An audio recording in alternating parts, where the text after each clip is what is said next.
the guy is just zooming in so far that you can zoom into every voter's PO. Garden Rally. Anyway, we zoom in. We zoom in. There's the urethra, and you zoom in. Up. You can tell he's Republican because he squirts on his side. So anyway, That's creepy. Tell me more about that. so it is election time. Maybe I'll get into it later, but it is what it is, dude. I'll tell you what, man. Our house is under construction, and it's just always just there's dust everywhere, and just Billy's rolling around in it, and I'm like, is he gonna get cancer? And Chris is like, no, not nowadays. It's not like that anymore. And I'm like, okay. Guess I'll take your word for it. Thanks, everybody. Even though you definitely don't know, because you're not A, a doctor, or B, a contractor. Is there, I don't know, words that I don't really know what they mean, like formaldehyde, is that in it? What is that? I don't know. I know it's not good. Asbestos, what's that? Is that in it? It was in the 80s, right? Anyway, so we've had this, oh, that, Hey, what's up? we've had this, What's up, Links? setup where it's just one room. We have one of those, it's like a big it's not an iPad, but it's like this big. It's like a TV screen, and then you bring around with you, and it's like on a pole. It's so heavy. It's portable, but like if you ever have to bring it upstairs, forget it. You might as well just have to call. You have to call fucking movers. But so we brought it into the playroom. We just post up. We watch it on that, and then while the kids play, we just sit and watch murder documentaries. Hoping the kids are either not listening or not old enough to, even if they are listening, to have it affect their future. And so one morning we woke up and Kristen just posted on this thing on Netflix, Boston Comeback. You know the thing that they have out there on Netflix. You know about this? Have you seen it yet? Boston Comeback. I don't know what it's called, but it's about the Boston Red Sox comeback in 2004. How they hadn't won in like 100 years or whatever, and then they were trying to break the curse of the Bambino, which is nothing because there's no such thing. But mentally they got in their heads. The Yankees got in their head. It's crazy how Boston was a rival. Boston and Yankees have been rivals forever, and until 2004, Boston just didn't ever beat them. You can't have a rival that you never win. Hey, my fucking rival is Conor McGregor in the octagon. No, right? Now he's never beat me, but we know he would. Okay? It's just not. You can't just create a rival. Why? Because why? Because Bambino. Because Babe Ruth got traded. I get it, but it's By the way, Antipodes water. Third episode deep, still on the same water. Okay? It's too big. Anyway, so I watched that, and I'm like, I don't want to watch this. And it was like 10 in the morning. I'm like, who watches a fucking sports documentary at 10 in the morning? You're a crazy person. And she just put it on. And she put it on. You know what she put it on when she said? She put it on. She goes and she says, I just love sports. And I'm like, dude, what are you trying to fucking do? I woke up. I took a magic mind. So okay, yeah, calm. I'm trying to be calm but alert. So because magic mind is great for that. And I took the magic mind, and then she just throws on something with fucking Big Poppy, and I'm like, I don't want to watch this.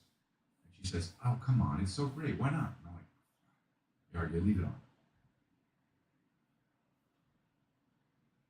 It fucking stayed on the whole time.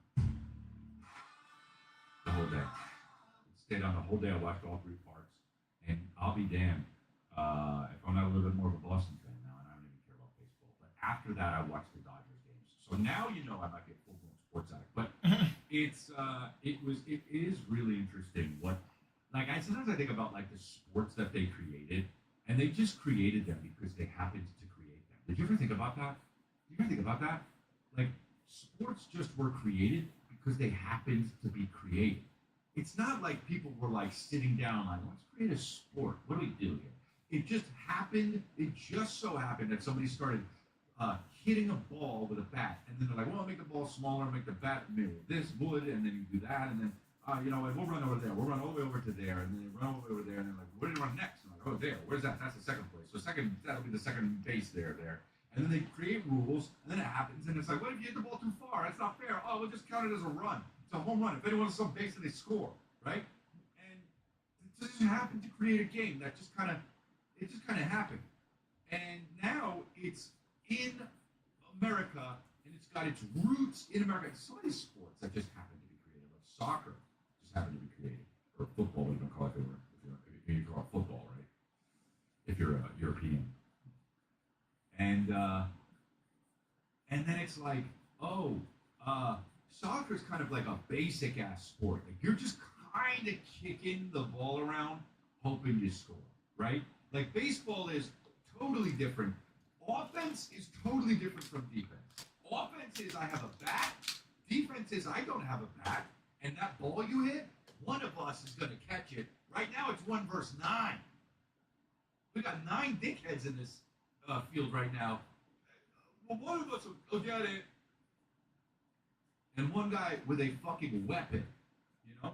So soccer I get. Soccer totally just happened. Soccer just totally happened to be created. You got to set up goals after you start kicking something for too long, right? So it became huge. But then I start thinking about like alternate universes, and I don't really know if I believe in them or whatever. I mean, I'm not saying I don't. I'm not saying I do. Maybe they're here, maybe they're not. But like, what other sports would there be if somebody just changed their mind a little bit one day after eating a fucking sandwich? You know, it wasn't sandwiches because it was so long ago. I don't know if they had sandwiches yet when they created these sports. But like, what if one day they were like, what if some guy just convinced people? Like, a guy like me could really convince people. Like, there are people who convince people things. Look, something I'm good at. If I was there when they were creating baseball, I could totally have convinced 9 people to be like, no, use a head of lettuce, it'll be cool. And then, it breaks apart, and then when the layers come off, then it's like that counts as a, you know, they'd be like, oh, that's all right, we'll try with the head of lettuce. Dude, it could just be fucking lettuce ball until now. And I'm not saying that that's better. It's not, obviously. Weak example, but you know what I'm saying. A bunch of rubber bands over and over and over again, that's the ball. I don't know. That's kind of what baseball is, honestly. But, so, it's crazy that these sports have become so important in America, baseball in America, and I go back and forth with baseball. I'm like, dude, because the Dodgers are not playing the Yankees, and they're up to games and shit, and I'm like, baseball is arguably, like, of the top sports, and I'm leaving golf out, right? Like, I'm talking about baseball, football, basketball, soccer, hockey, I guess I'd say. Those are the 5 ones that I think of when I think of sports. Actual, like I know tennis is a sport, but I'm talking about, like, I don't know. Those are the sports I think of, okay? Other sports. And so, not going to explain. Okay? So, but baseball is, people will say, like, I don't like this, it's boring. Like, that's the most boring sport. And I understand. Of the top 5 that I said, that's the most boring sport. And I get it. And that's why I like it. Yes, because you can just chill during some of the baseball. You can't. In basketball, it sucks, dude. You're exhausted the whole time watching. Football, it's too much, man. It's too much brute force. Hockey, fighting is allowed? What? I mean, fine. I'm not saying don't allow it, but like the whole time, if I'm a hockey player, I'm thinking, who am I fighting? So that's more exciting than hockey, right? So like baseball, you get to chill. hole in it. That's awesome. Somebody's up, they hit a ball. Oh. Next guy gets up, walks up, right? It's just awesome. I love it. I love baseball, dude. Now I love baseball. So yeah, so I don't know, dude. It's just like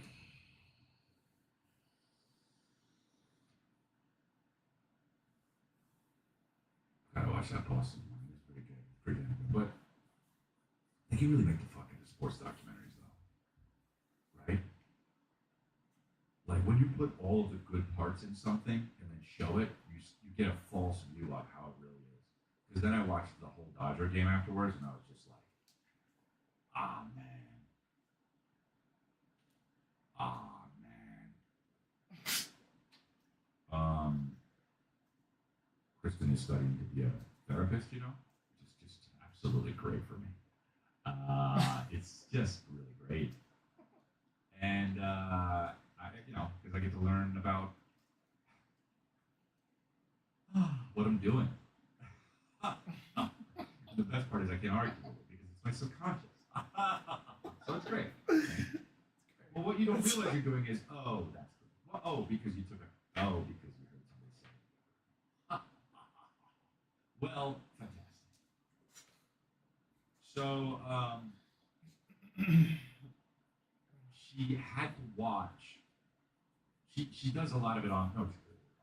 So it's all online, and she listens to this woman just talking at her, and I'm familiar with the lady now because I just see YouTube videos of this lady just like, and that's what will suppress the memory, and I'm just like, Jesus Christ, you know, I'm just trying to like, dude, I'm just trying to fucking play Royal Match on my phone. And I have to hear this fucking woman in a red blazer with the horn rimmed glasses just. And so the process, what you do is if they came in and they had a problem with, and I'm just, oh my. And she's just sitting there watching like this, learning, you know? And I'm like, oh, that's great that she's learning, but I'm fucked later, right? Because she's just going to be like, this is what you're doing actually with your subconscious, and then I just got to eat that shit. Okay. I guess I can't argue with that. And so, you're the therapist. So then, now, Kristen goes like this. Oh, man. I gotta watch this documentary from school. I'm not looking forward to it. I said, oh, yeah. She said, yeah. It's called How to Die in Portland. And I go, already? At the title?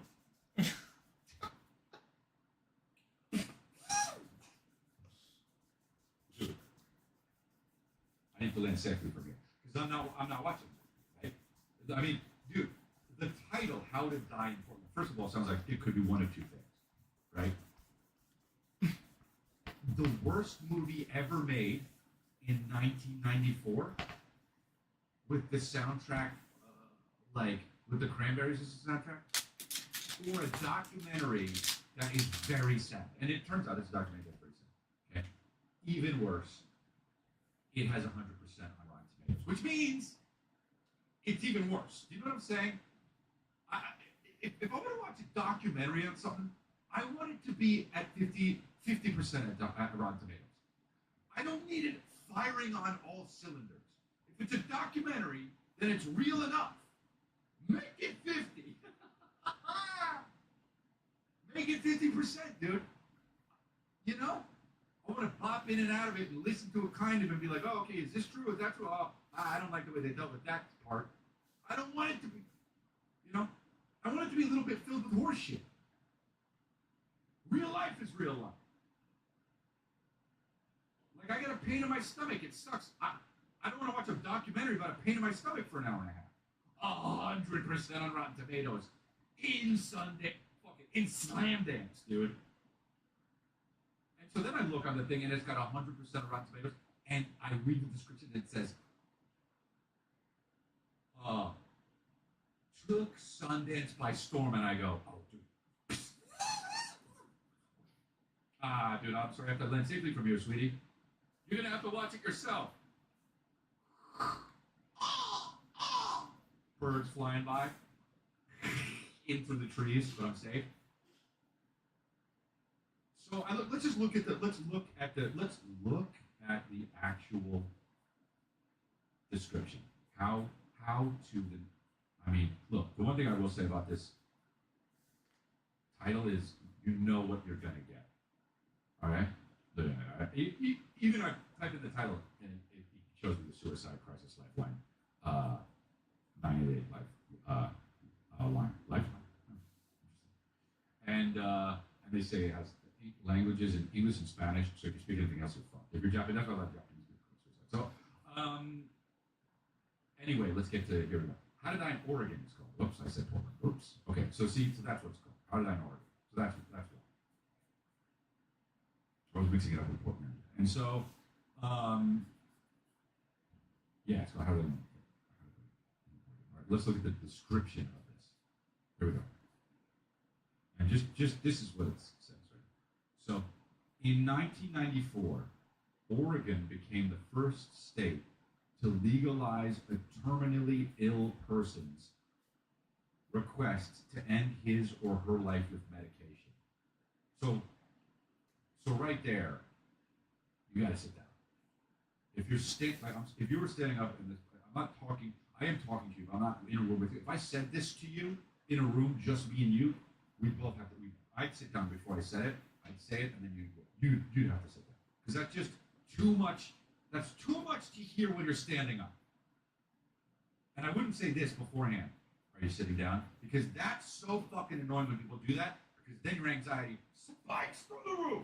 Just say it, dude. If I fall down, I fall. Are you sitting down? Yeah. They're out of the Baconator. Dude, just fucking...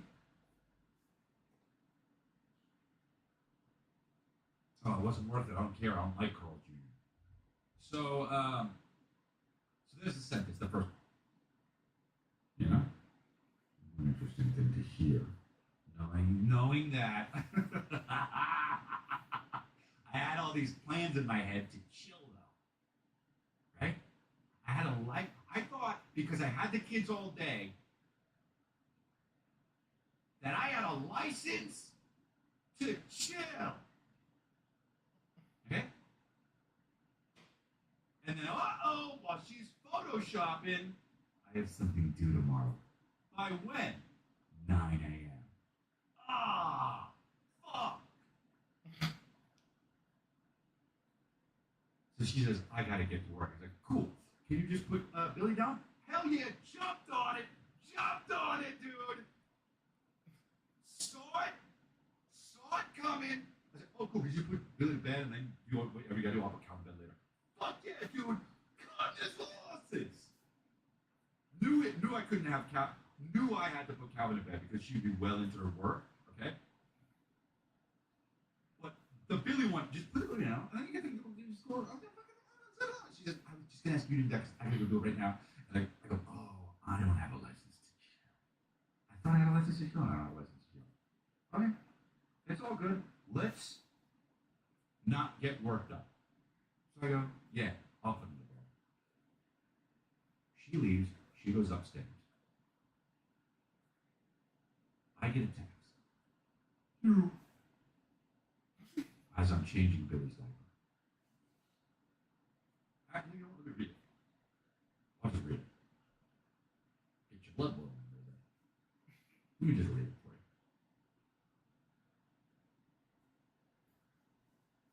I have to watch How to Die in Oregon for the assignment. That's at 8:32 p.m. Then at 8:32 p.m. still, she writes again after that. You can't watch it with me?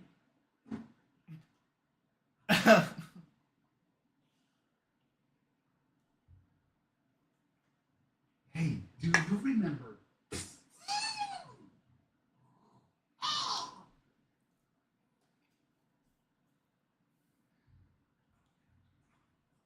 Now, hold on a second. I thought I was going to live my whole life without watching that. What? What? Hey, that's not fair. So I go like this. I look at the phone, and then I put it down.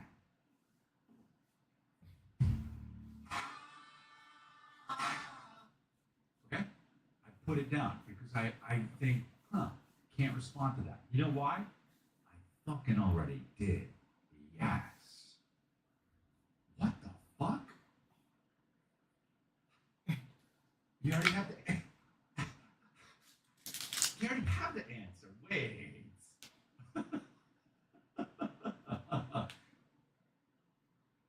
So I say nothing. Change his diaper. Keep putting on his socks. Okay.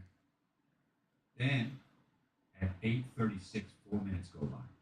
She texts, "Will you?" Exclamation point. Like I wrote back before that. Yeah. There have been no texts. Just, I have to watch How to Die in Oregon for the assignment. You can't watch it with me? 4 minutes later, will you? Then, still at 8:36, she writes, "Well, only if you want." Then, at 8:37, she writes, "It's so overwhelming already." Then I write, at 3:38, even though I know, I write, "What is it about?" Then she writes, 8:39, a minute later, physician-assisted suicide. I just watched a guy drink the stuff with his family around, and he was happy and laid down and died. My heart is racing.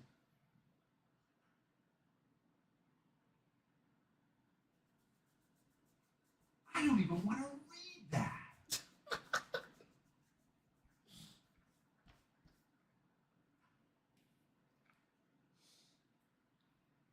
Don't stick me in the trees. I was supposed to land safely. I have a twig up my ass. Okay? So I write to her 2 minutes later, "Jesus Christ, fuck that."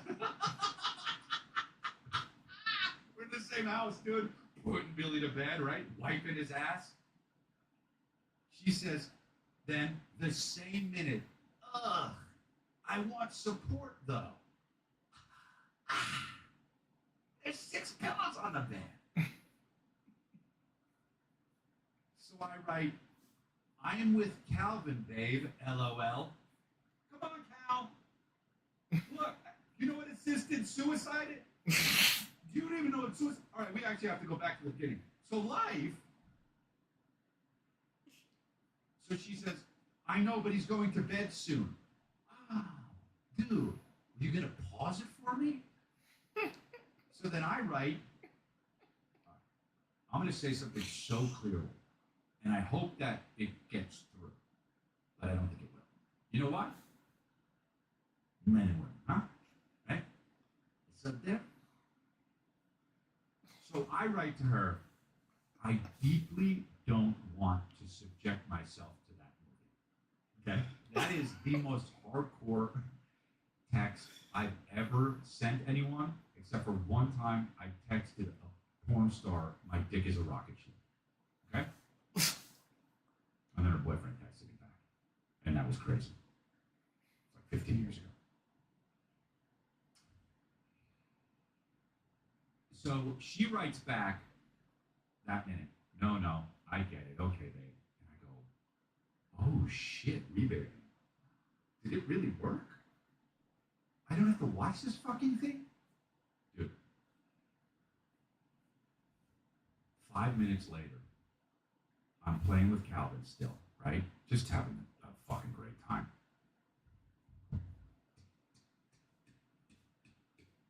I look up. Kristen is in a fucking t-shirt and jammy pants with her fucking flip-flops, or like house shoes. I mean, her face is so red and bawling, and I look up, and Calvin's with me, and I go, Oh, for fuck's sake, dude, she needs. This is fucking, dude. And so now crying. Of course she is. It's 100% Rotten Tomato. It's a sale.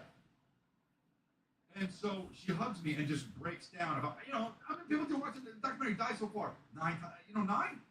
So I'm sitting here, I'm trying to make sure Calvin doesn't see her crying. And she's like, I'm going, oh God, I can't believe it. We're so lucky, we're so fortunate, and so much pain in the world. And I'm just like, yeah, no, I know. And there's some fucking guy on YouTube Kids right now with like a blue wig just going like, I'll get you out of that mustard job.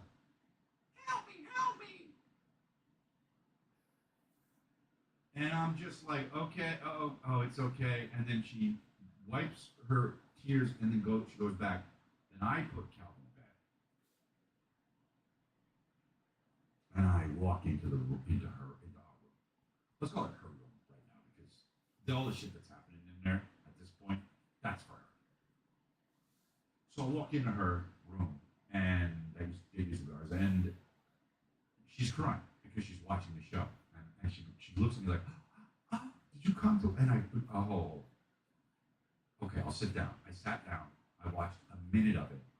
And there was a guy that's like, can't afford, my insurance company's not going to pay for my surgery, so they'll pay for my pills to kill me. And I'm just like, okay, I got to go downstairs. Where this is not happening. She's like, really? I was like, baby, this is horrific. I'm not watching this. So I go downstairs, and now I'm just like alone downstairs. The house is under construction. I'm just like, shit, this is me. Watching the little mini TV. There's still that dude in the blue hair trying to get that girl out of the hourglass. That's what it was. He was trying to get the girl out of this hourglass. And I'm like, I'm just going to go upstairs. I catch the end of the movie. Hey, guys. I saw the end of How to Die in Oregon. Hey, guys. If you're going to watch that movie, don't watch the end. If you're going to not watch a part, guys, it's the end that you shouldn't be watching. Dude, the woman, yo.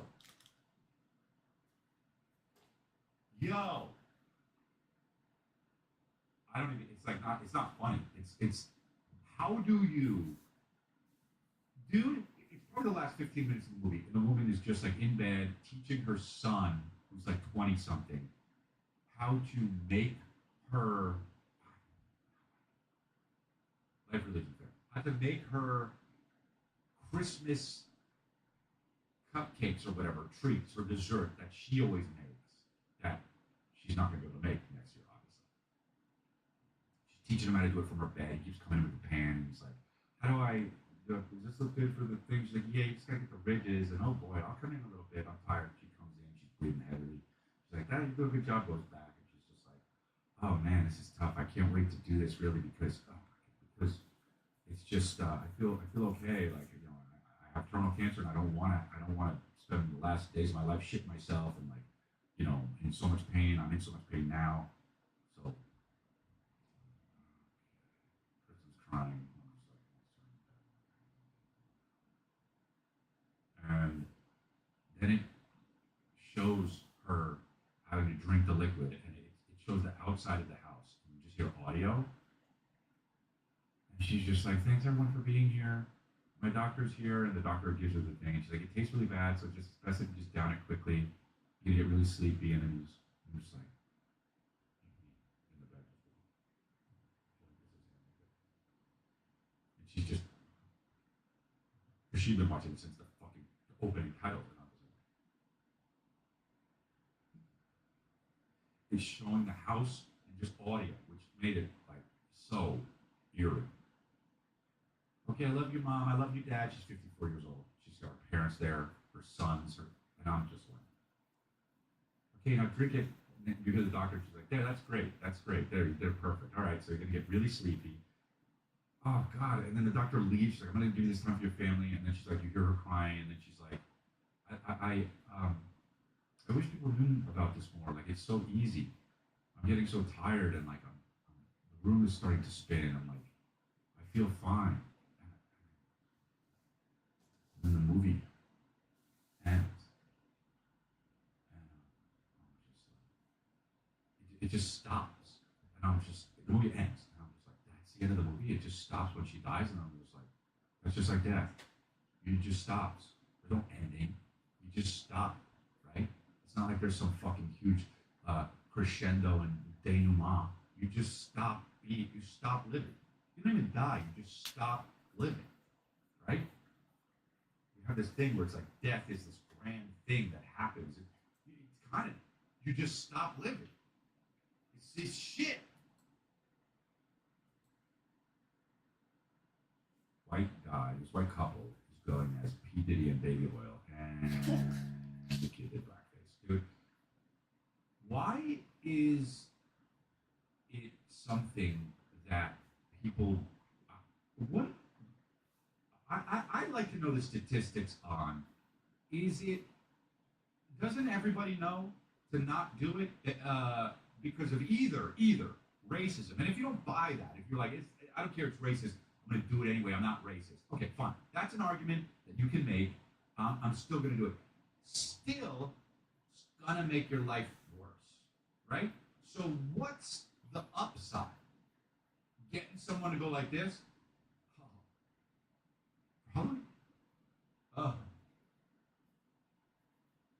Who are you? Wait, let me get my girl here. You'll see. Oh, it's like, dude. What about if she goes and gets a drink? You're just standing there racist. But it's just so weird because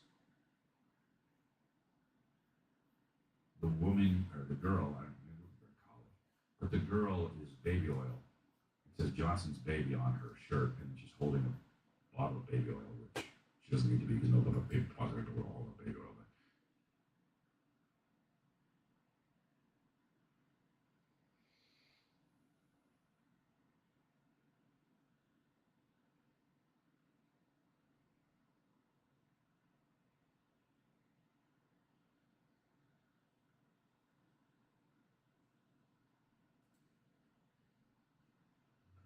Hey, Michael C. Hall here. Just wanted to wish the cast and crew and writers and fellow producers and everybody on the team well on the beginning of principal photography. I cannot wait to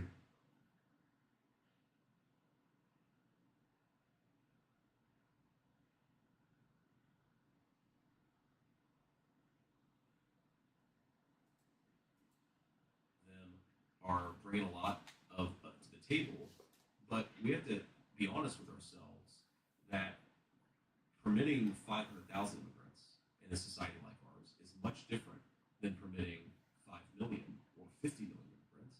And importantly, where are the immigrants coming from? What are their values? What are their economic skills? There's something. What's their criminal record? What's their criminal record? There's something very in sort of the modern. Again, this is a new thing. This is not Bill Clinton liberalism. This is something that we're seeing today, where they don't even want to talk about the quality and the backgrounds and the skills of people coming to our country. Somehow it's fundamentally racist to say, well, we don't want certain people with certain backgrounds to be in the United States of America. No, it's just common sense. I mean, let me sort of give you a very specific example, okay? So, ask yourself, should America accept 100,000 immigrants from Mexico, okay? Just in the abstract. Well, Mexico is a gigantic country with millions upon millions of people. Who are we talking about? Are we talking about people who speak English as a second language and don't have criminal backgrounds? Or are we... And then in the Western tradition, there's a notion, the Nordic tradition in particular, of Walhalla. And he wants to look at these one by one. So the Iranian term paoma corresponds to the Sanskrit soma. It's a potion of immortality. He writes, in these two ancient Aryan ideas, we have an association of different concepts, partly real and partly symbolic, partly material and partly translatable into terms describing spiritual experience. So in the Hindu tradition, soma is both a god as well as the juice of a plant that is capable of inducing feelings of exaltation. Now, what exactly soma or homa was is a matter of considerable dispute. Orientalists have worked on this, and it's very hard to actually say what it was. The plant may well even be extinct now, but it's clear that it's some sort of a sacred plant from which a juice was extracted, which was then consumed in an act of ritual consumption and consecration, and presumably it induced certain states. All right. Well, so what? Well, the point here is that this mysterious soma or haoma plant was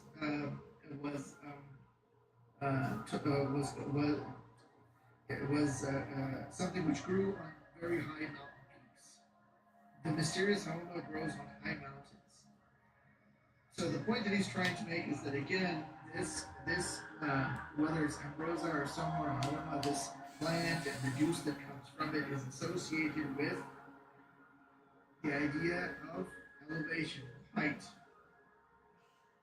and the juice or the drink that is made therefrom induces a kind of enthusiasm capable of transforming, inspiring, and leading people to that which is beyond, what is beyond the merely human and mortal.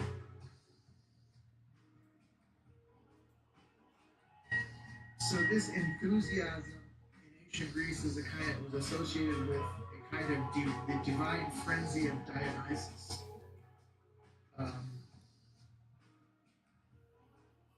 And apparently that was associated with the wild peaks of the Thracian mountains.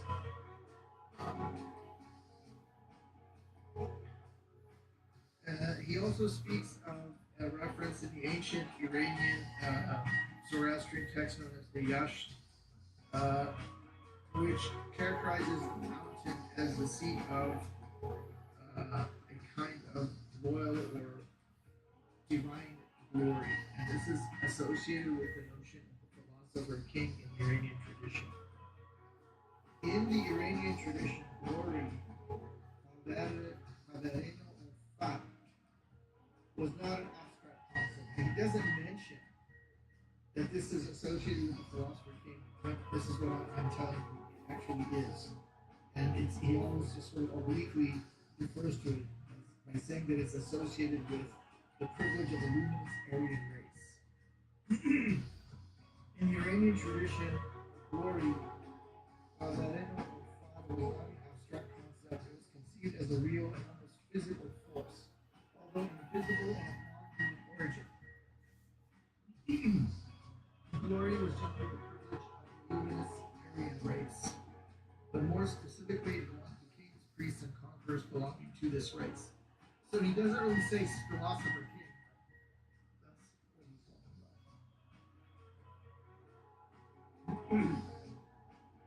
about. A sign gave witness to the presence of glory. That was victory. Victory on the battlefield. So these essays also very nicely tie into the other book that we're going to talk about. The other book of essays called The Metaphysics of War. The glory question was attributed to solar origins.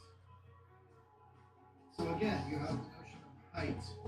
You have the notion that this glory is associated with the sacred mountain. Again, the sacred mountain, because it's very high, is also closer, so to speak, to the sun. And so this glory, because it's associated with the luminous Aryan race and its prerogative of kings and priests and conquerors, it is associated thus with achievements of victorious races, in whom superiority was power, and power was superiority. The soul, as in the solar and immortal heavenly beings. Alright, so he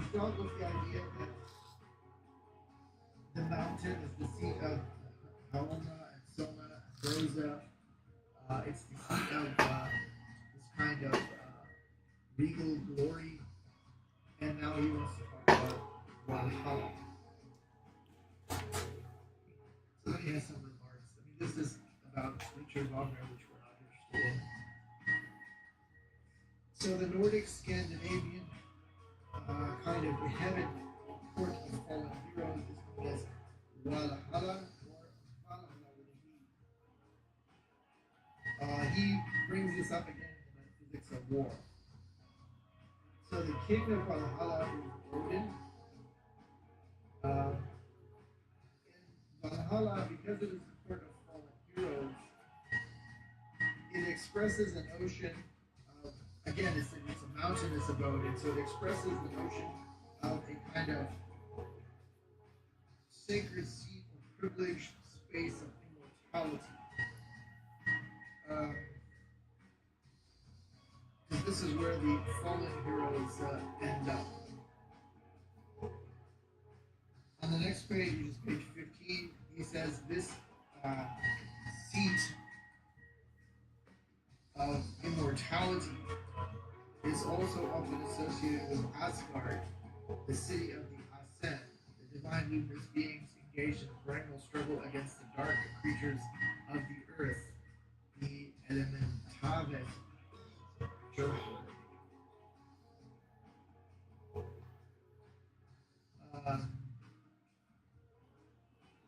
So obviously, Valhalla, Asgard, they are associated with the concept of the mountain.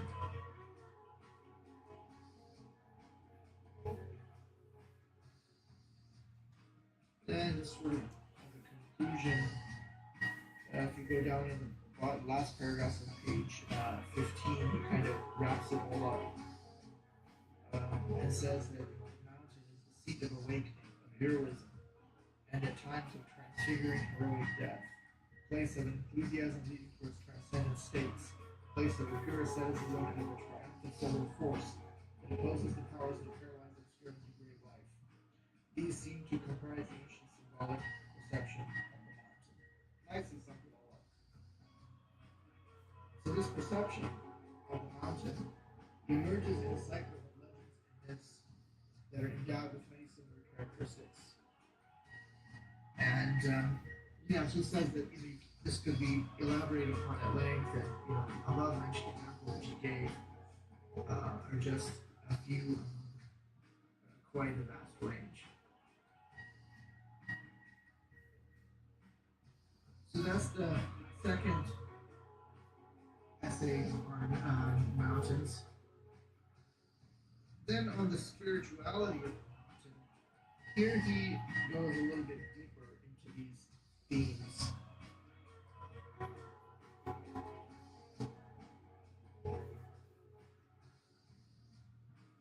He talks about how it's very difficult to speak of the spirituality of the mountain in today's world, the time of the Kali Yuga.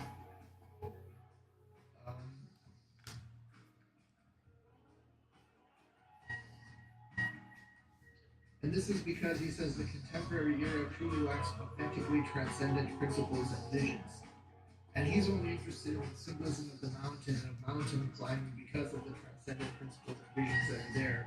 And the whole physicality of the experience of mountain climbing is also symbolic of the spiritual path.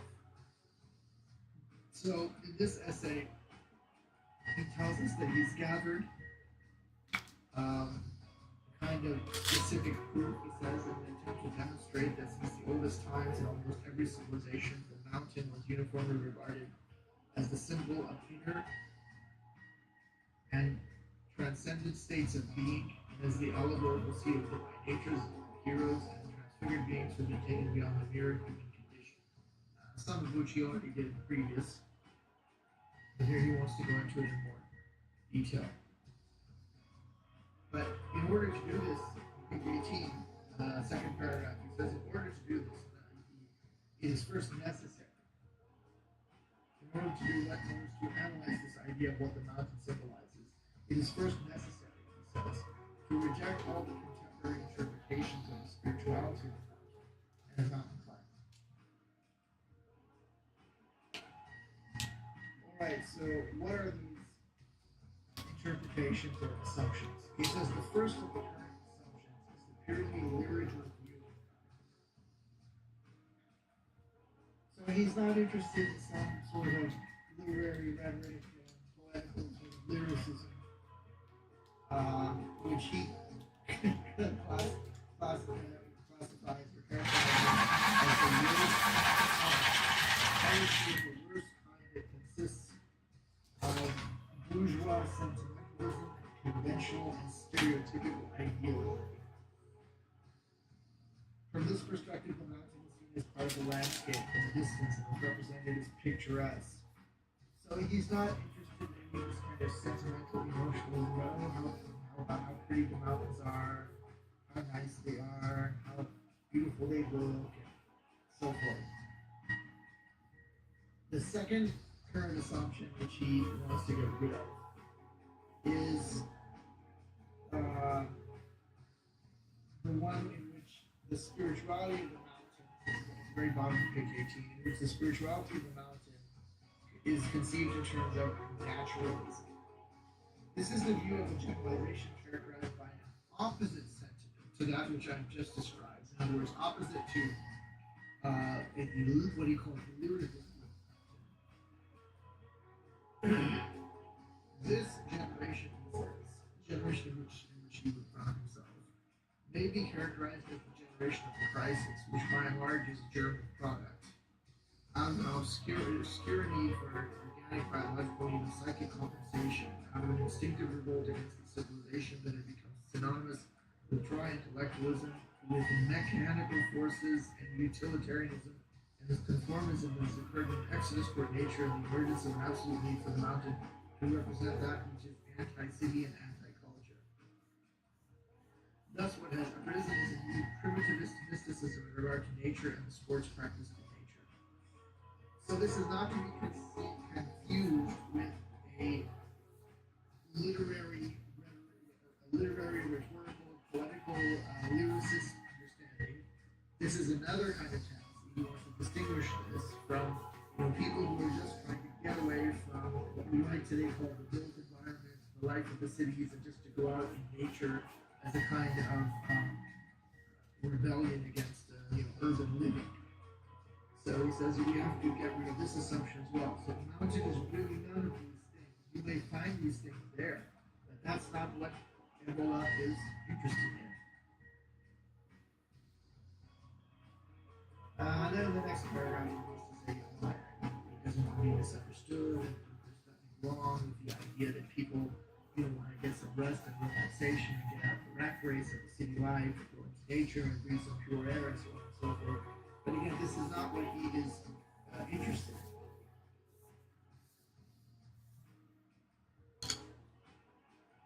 He says the plane on which the spiritual personality may realize or strengthen its sense of itself is beyond both civilization in the limited materialistic, social, and intellectualist senses. The term is assumed in recent times, and anti-civilization, which is namely nature, understood as a mere antithesis to civilized society. This is the plane I am talking about, not that of the conditions and the best ways to repair or preserve bodies and brains that have been negatively affected by the material and psychic forces of modern life. So even though going into the mountains might be an excellent antidote to the poisonous lifestyles of the material and modern relativist materialism, again, this is not something which really the mountain ultimately symbolizes. So, no lyricism, no naturalism. Third, bottom of page 19. It is necessary to overcome the attitude that holds the spirituality of the mountain and mountain climbing in terms of mere sensations of physical heroism. So again, it's not the mountain and mountain climbing is not a place just to demonstrate one's physical prowess or one's mastery of the technicalities of mountain climbing. Just as naturalism on page 20, he says, has its reasons for being in a certain plane, likewise mountain climbing has its own reasons for serving as a school for the previously mentioned qualities. Alright, so he wants to put aside all of these things. On page 21, another interesting quote, modern man has its wrong attitude in regard to what he feels. He's talking about modern approach to sensations. Sensation is to him something that begins and ends in itself and in relation to which he is passive. He is too weak to separate from a sensation or an emotion that purely. He is too weak to separate from a sensation or an emotion, the purely irrational element, or that which in his sensation is merely an impression or an inner turmoil. He is incapable of deriving from it, with an interaction, something that may be used directly and actively by the spirit as superior knowledge.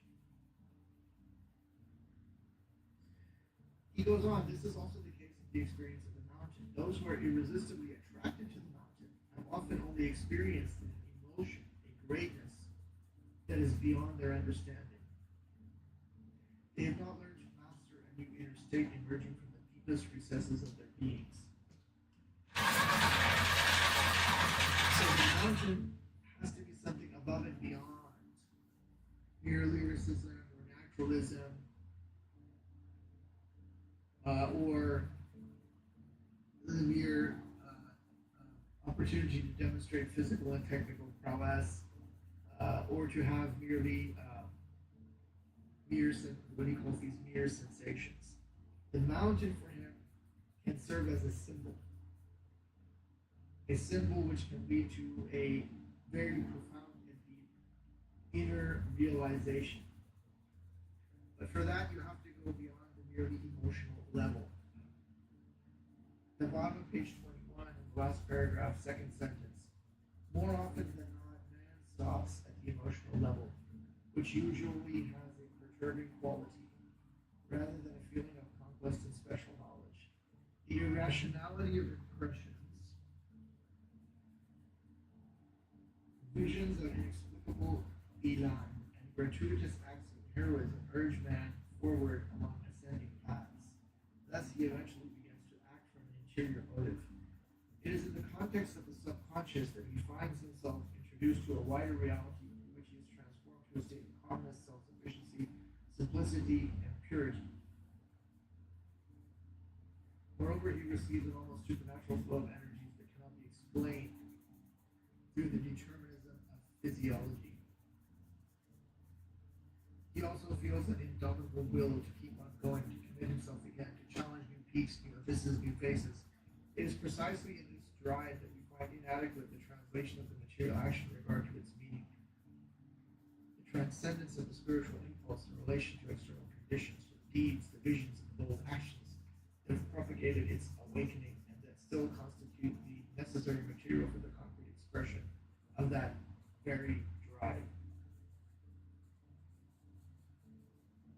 So I think it's very interesting that he looks upon mountain climbing in this way, because you'll find that in traditional civilizations, mountain climbing really wasn't a thing. And other traditionalist authors have often sort of looked down on mountain climbing in a certain way, or just mentioned it in passing by indicating that the reason people are obsessed with climbing mountains in the modern world is because they are looking for some sort of experience which they don't have, and they identify that experience with the experience of the vertical dimension. But I don't know if that's entirely true. Is that really the underlying reason? I think that a lot of it is again people wanting to get out of the built environment and so forth and have these kind of physical or exotic experiences. It's also changed a lot now. If you have enough money, you can climb Mount Everest. You pay whatever the fees are, and you undergo some sort of a physical, and then they just take you to the base camp and you summit. They charge a lot of money, and there is a risk. I'm sure you have to sign some sort of paper that says that if you get frostbite, your fingers have to be chopped off. They're not responsible. But a lot of people are just looking for this kind of escape, and it's interesting. I think that Evola points all of that out and says, well, there's another dimension to mountain climbing. But again, I want to emphasize that what I said earlier, that aside from this notion of a direct confrontation with a vertical peak rising in front of oneself, these kind of experiences of physical struggle that are symbolic of the spiritual path can be experienced through um, various kinds of physical training and physical culture as well, not necessarily just in mountain climbing.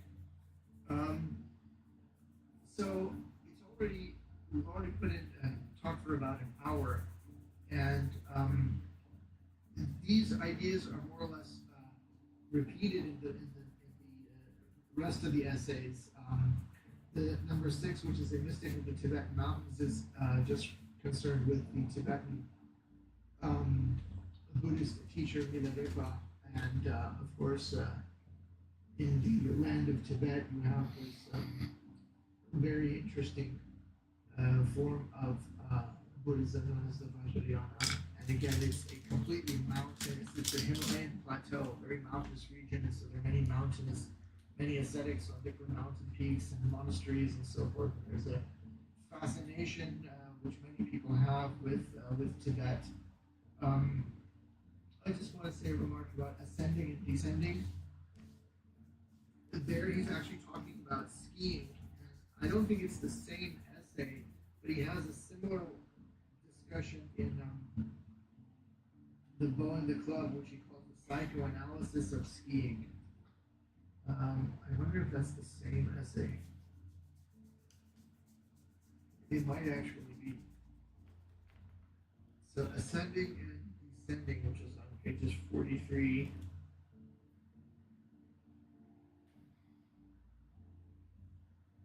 No, it's not exactly the same. Doesn't seem to be. So there he's again talking about skiing, and again he goes out of his way to say, look, I'm not against skiing, but he wants to point out the interesting thing that people now just go up to mountains so they can come down on skis. And he saw that also as very symbolic because the Kali Yuga is one of a calamitous and speedy descent, a calamitous and accelerating fall. And so he sees the popularity of skiing as being kind of symbolic, again, of the world in which we live and the time of the world in which we live. There was another traditionalist author who was a mountaineer who became a Tibetan Buddhist and was also quite prolific. He translated, again, once the crisis of the modern world into English, and his name was Marco Pallas. He, as far as I know, he has 2 books. One is a collection of his essays on spirituality called The Way and the Mountain. A very nice book. And then he has an account of his own mountain climbing, which is called Peaks and Lamas. He climbed in the Himalayas. And it was there that he encountered Tibetan Buddhism and then ultimately went on to become a Tibetan Buddhist. So I would now, with your permission, like to discuss the first 3 essays in the metaphysics of war. But before we do that, does anyone want to ask any questions or make any comments about what we've talked about? What we've talked about is pretty straightforward. Unlike last time, we're very involved with this. These essays are somewhat more accessible. Does anyone have anything to add?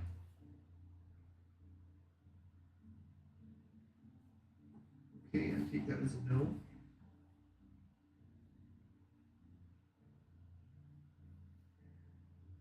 I didn't assign the foreword to this book, but it is, if you want to go back and read it, you can.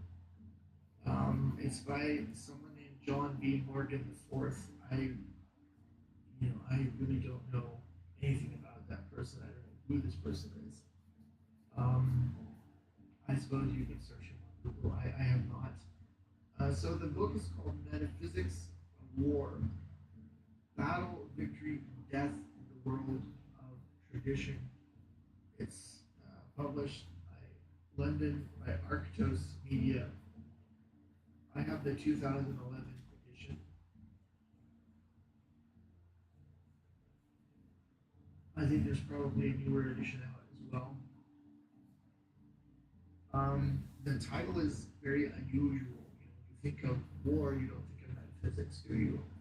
And when you think of metaphysics, you don't think of war. So I think what Ebola is trying to do here is highly original, although the traditionalist authors are not interested in originality and creativity.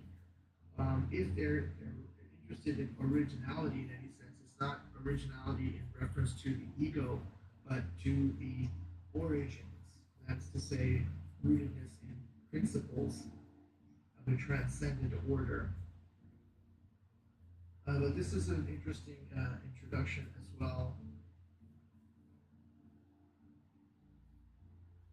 And well, I think maybe I should have assigned the introduction with a foreword because it's confusing. Because on page 7, which is the page right after the table of contents, it says introduction. That's in the heading on the pages after it says editor's foreword. So that's somewhat infelicitous. But I think you might find it interesting because he talks about Hinduism, he talks about Islam, he talks about various things.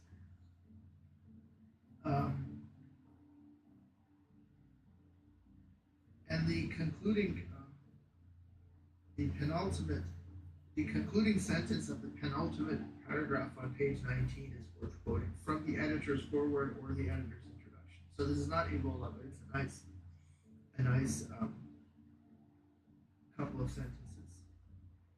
Yeah, I said that the last two sentences. With no significant political forces opposing the conversion of our world into a universal marketplace, the conflict of our time is the struggle to retain one's humanity in an increasingly artificial world. That is the only battle that retains any genuine significance from a traditional perspective. And that's a very nice quote.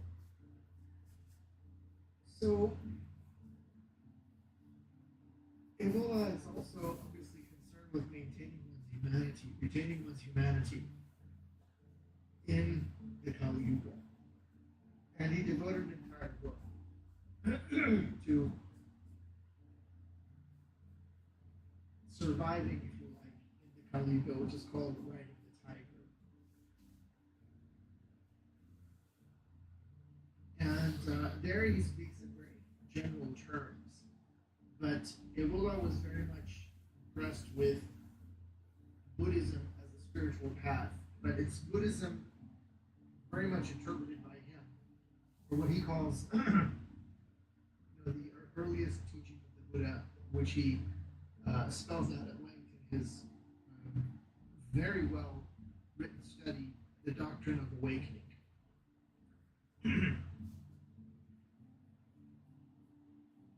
So he sets out a sort of a doctrine and a spiritual path in that book for people who find themselves in the Kali Yuga. But I doubt if he would ever have identified himself as a Buddhist. Again, he's only concerned with liberation and liberation and the sense of enlightenment, not a political sense, enlightenment in the Kali Yuga. And he has another book explicitly devoted to a particular religious tradition, and that is the Yoga of Power. And so it seems that he's offering sort of two options. He says you can, in the Kali Yuga, you can see what these general principles are for riding the tiger, and if you really want to ride the tiger, so to speak, and surf the Kali Yuga, that's not a phrase he used, that's a modern one that's going around. Then you can choose this doctrine of awakening, or you can take this more radical approach, somewhat dangerous, I think, of Tantra. And in that book, by that book I mean the Doctrine of Awakening, he talks about varieties of ascesis, or the varieties of asceticism. And that kind of evokes the a book called The Varieties of Religious Experience by William James. And, he sees Buddhism as a kind of path for the Aryan again.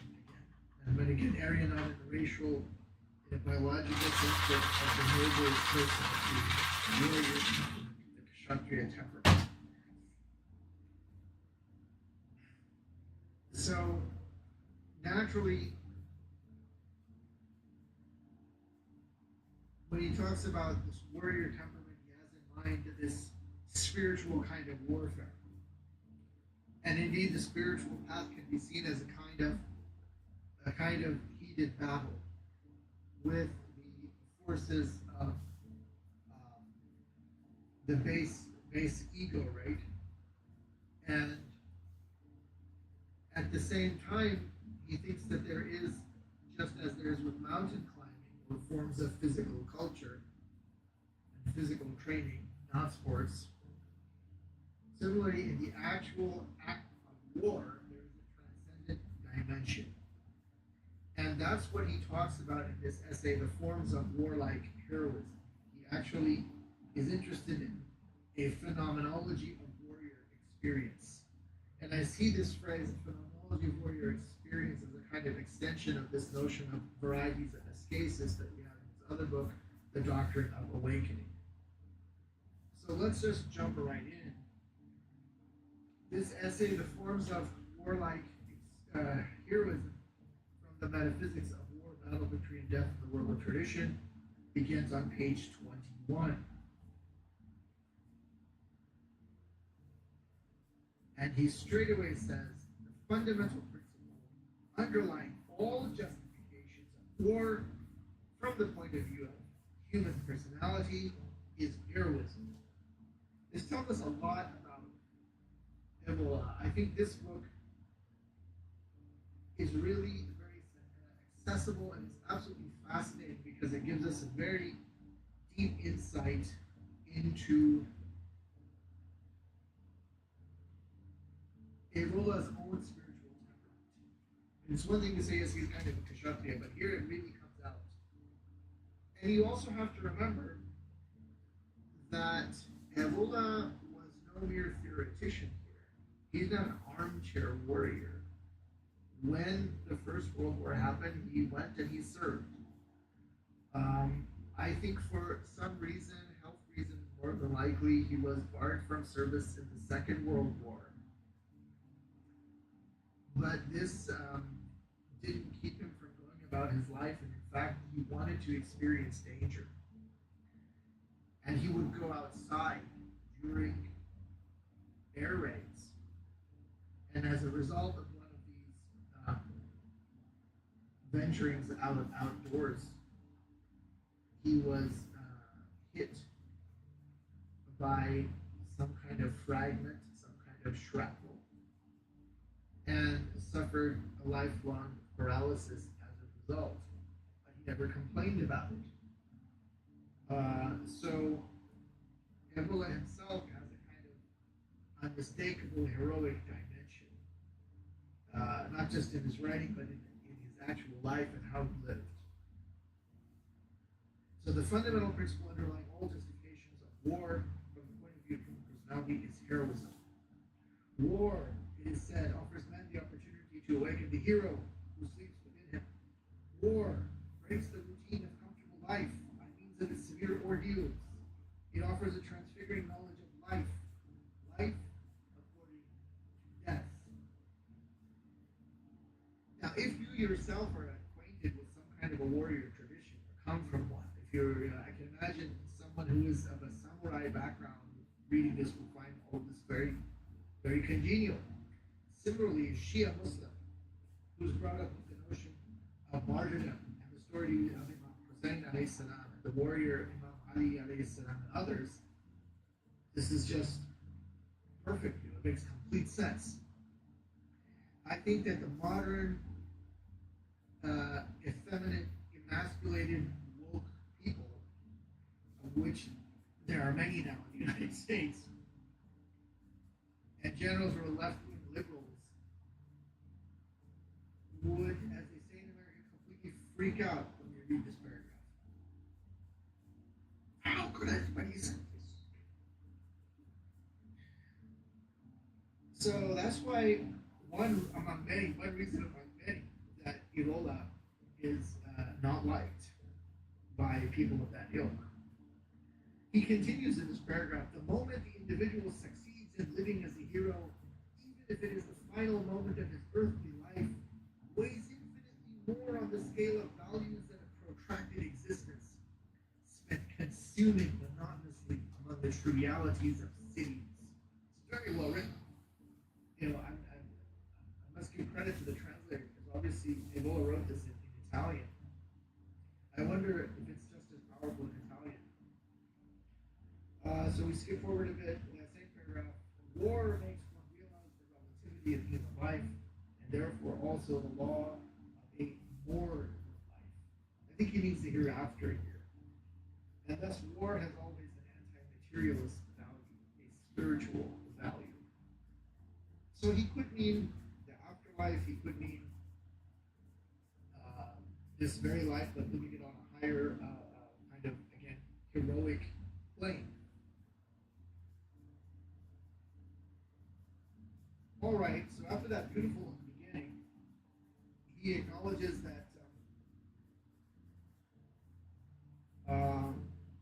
he says it must be acknowledged that, nevertheless, it must be acknowledged that in order to define fully the conditions under which the spiritual aspect of war actually becomes apparent, it is necessary to examine the matter further and to outline a sort of phenomenology of warrior experience, distinguishing various forms and arranging them hierarchically, so as to highlight the aspect which must be regarded as paramount for the heroic experience. This is a very short but extremely well-structured essay.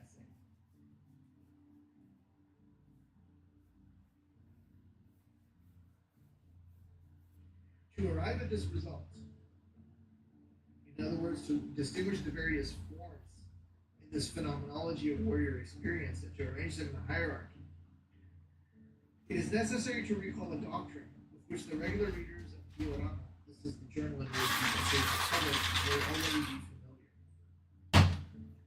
He is, of course, alluding to the doctrine of what he calls the hierarchical quadripartition, in other words, the four castes. It is the doctrine, he says, of the hierarchical quadripartition which interprets most recent history as an involutionary fall from each of the four hierarchical degrees to the next. So it's not just the hierarchy of the Brahman, the Kshatriya, the Vaishya, and the Shudra. In other words, of the sacerdotium and the regnum. In other words, the priestly caste, the warrior, the royal warrior caste, the merchant caste, and the serf or slave caste.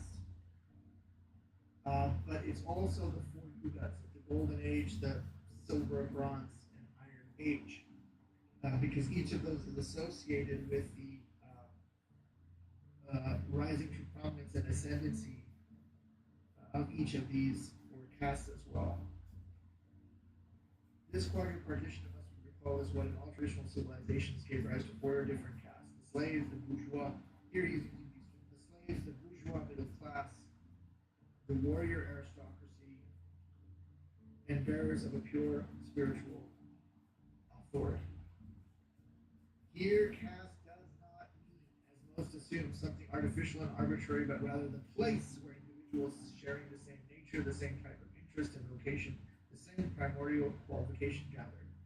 So Evola accepts the doctrine of caste. He doesn't have any kind of a sociological kind of explanation of it as some sort of manifestation of power dynamics within the society. He's of the view that this caste has an actual intrinsic reality and refers to an innate tendencies of vocations in people, what he calls a primordial qualification.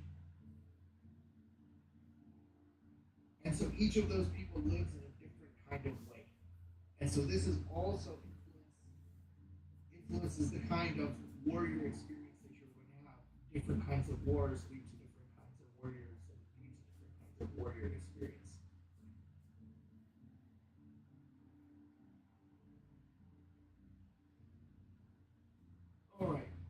on page 23, as long as you understand this idea of hierarchy in these castes, on page 23, he again emphasizes that we're not talking about just any old hierarchy, but about true hierarchy, which means that which is above and rules is really what is superior.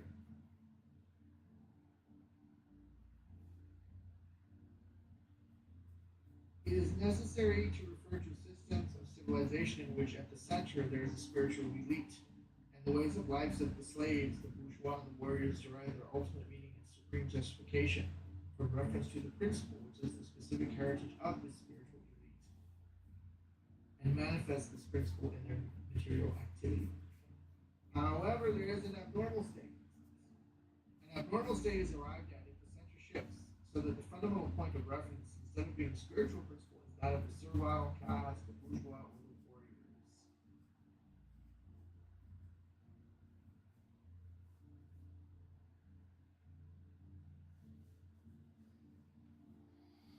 So all of this applies to war. And he sees our time again as the Kali Yuga, we're entering into the last phases. So all of what I've said, or all of what he says, applies to war. On page 24, he says, this is also true of war, and thus we can approach the task we originally set ourselves, to specifying the varieties of meaning which battle and heroic death can acquire. So again, that's the phenomenology of warrior experience. War has a different face in accordance with its being placed under the sign of one or another of the castes. So when war is placed under the sign of the priestly caste, obviously, war is then justified by spiritual motives. And clearly then war is seen in that kind of a situation, under those circumstances, as a path to supernatural accomplishment and the attainment of the immortality by the hero. And that is the motive, he says, of holy war. So if you translated the Islamic term jihad as holy war, in this kind of a context, it's not objectionable. But people, they say, people who know Arabic will say that, well, the term jihad doesn't just apply to some kind of an actual warfare or battle and heroic death and martyrdom and so forth, but refers to a kind of inner spiritual struggle. One might say that greater jihad as it's known may be seen as the struggle, because jihad is struggle. The struggle to retain one's humanity in an increasingly artificial world where political forces have turned the world into a universal marketplace from before we're introduction. So it's in this context that we have the notion of holy war. What if the war is fought the other castes, in other words, the warrior aristocracy? Well, the warrior fights for honor and power. Honor and power for who? Honor and power of the sovereign, the prince, the philosopher, the king. They also fight for justice, for loyalty. So, in the spiritual path of the hero, it's a question of honor and justice. Right?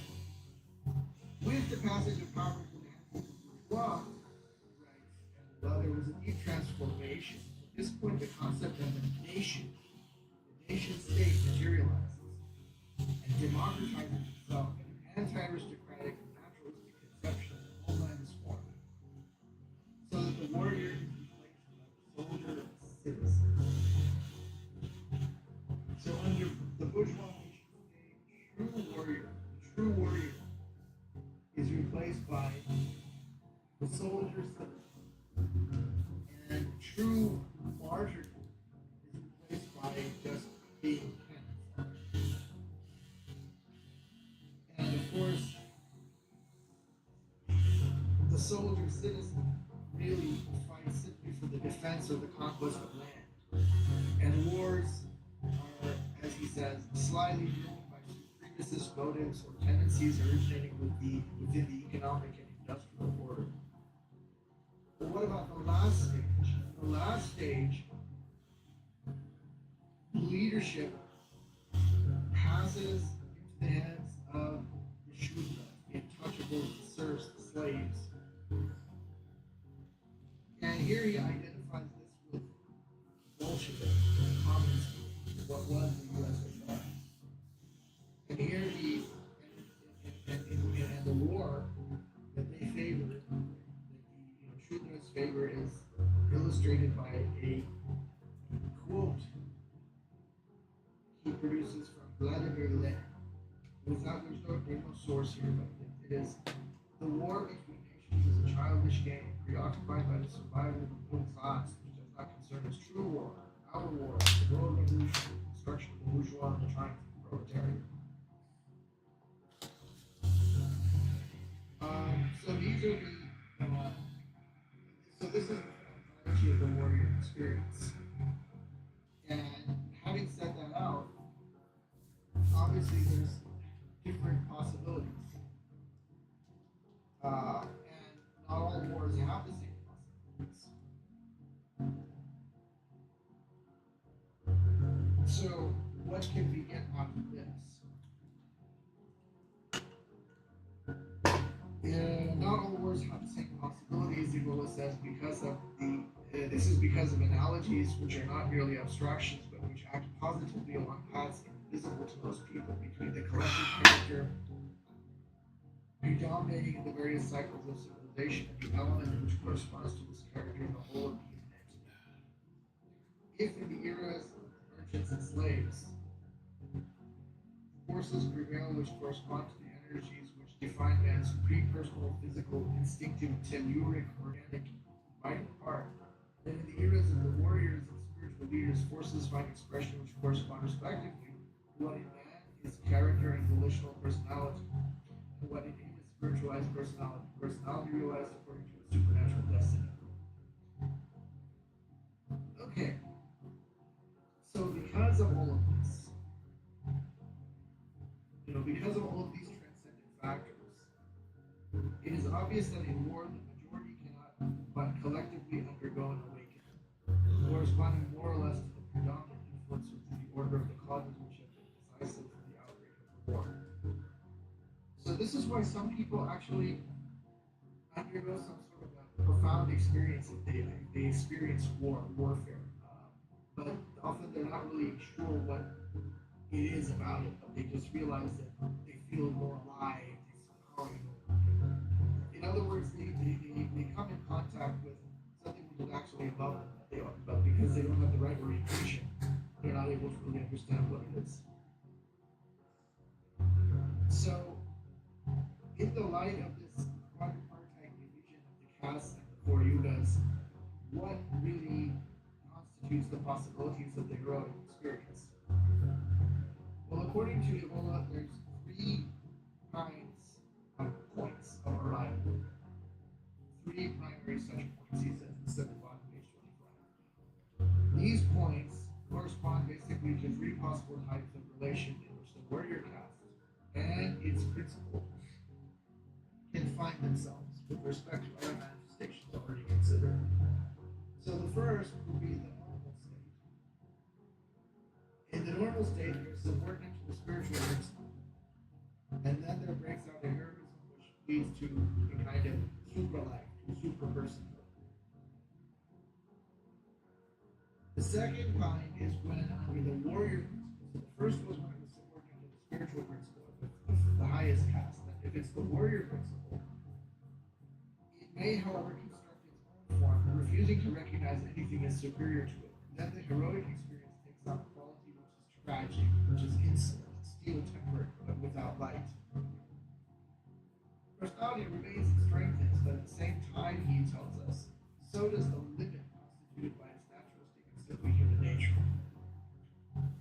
But Ebola still thinks that this is not so bad. He says, nevertheless, this type of hero shows a certain greatness, and and naturally for the types hierarchically inferior to the warrior, i.e., the bourgeois and slave types, this war and this heroism already mean overcoming, elevation, and accomplishment. The third and last one involves a degraded warrior principle, which is constant in the service of hierarchically inferior elements. In other words, it's when the warriors become subordinate to the merchant class or the slaves.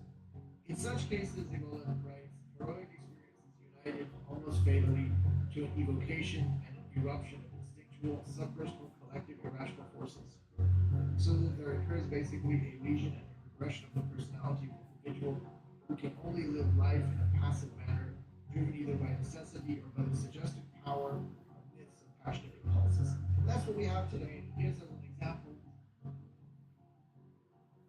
a German novel by Erich Maria Remarque called All Quiet on the Western Front, which is made into a movie as well. And he said, this is just an example of, and it's based on his own experiences in the First World War. So this is an example of the third, where you have a degraded warrior principle, and the warrior caste becomes subordinate to and serves castes which are developed.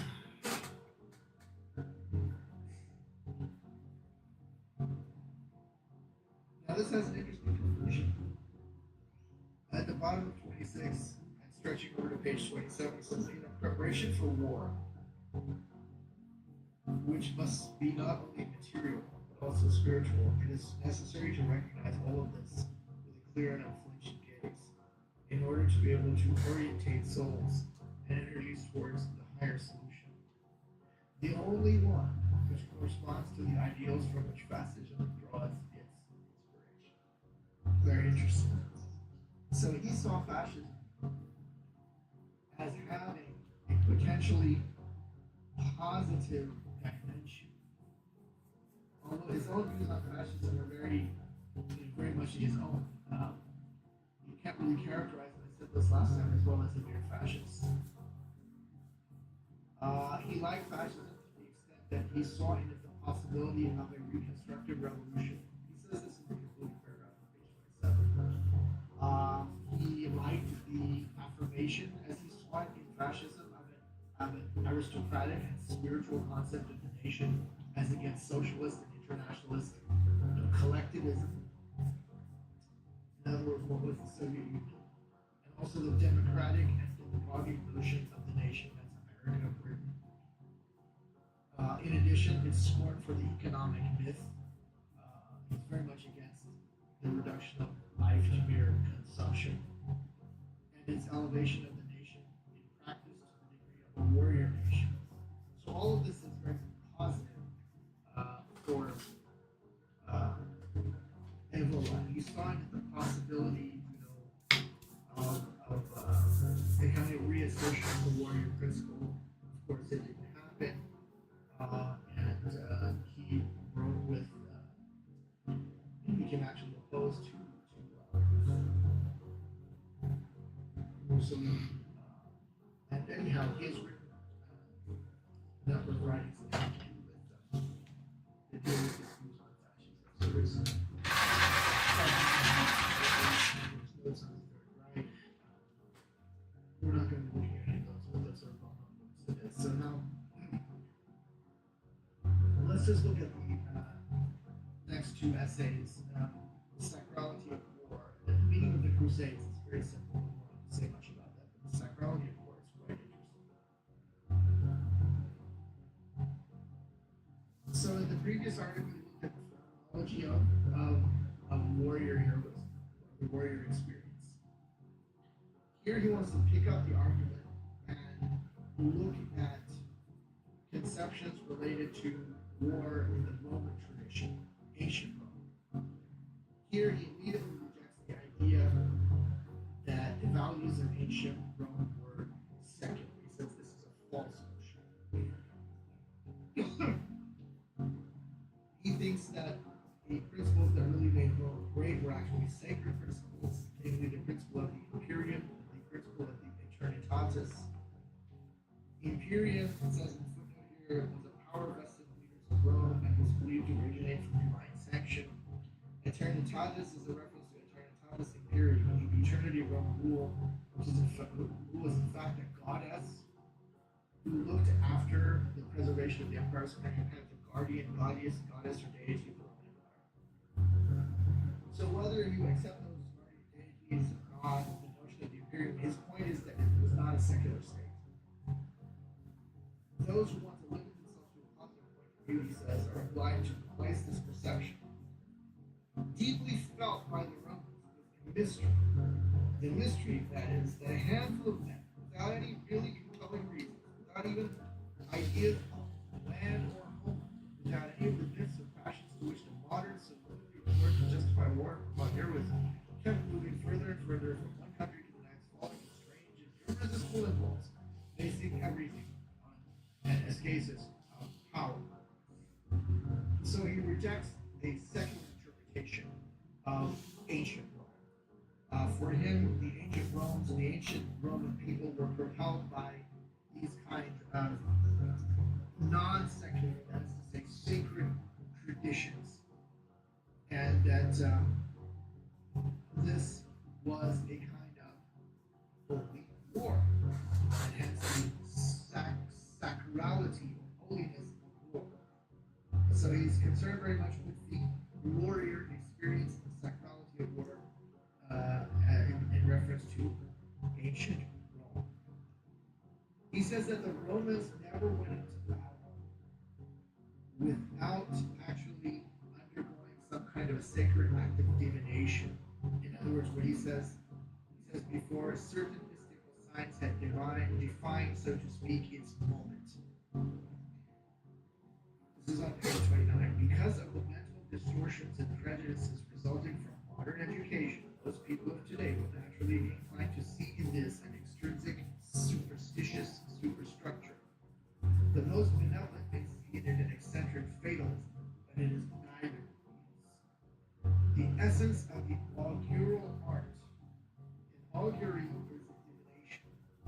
The essence of the augural art practiced by the Roman patriciate, like similar disciplines, was more or less the same characteristics which can easily be found in the cycle of the greater Indo-European civilizations, was not the discovery of faith to be followed with a superstitious passivity.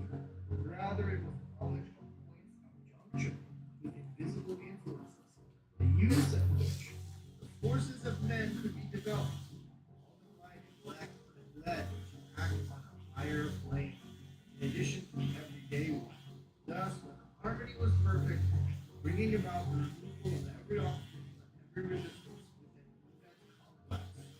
within an event complex, which is material and spiritual at the same time. So, obviously, he's saying the Romans, they weren't superstitious, they practiced divinatory art, they were motivated by the sacred ideas of imperium, technicalities, they could auguries, because they could battle.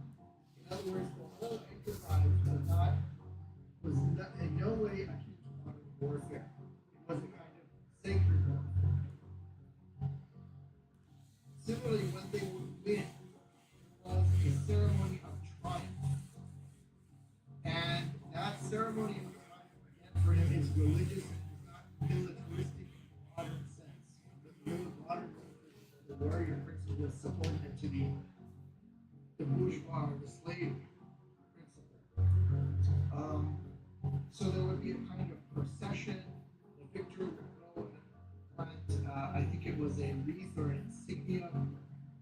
Sorry, he would put a kind of sacrifice or something on the altar of the supreme god of the Capitol. Capitol is the Capitolium of the Capitol was the temple on one of the seven hills of Rome, which was dedicated to a triad of deities.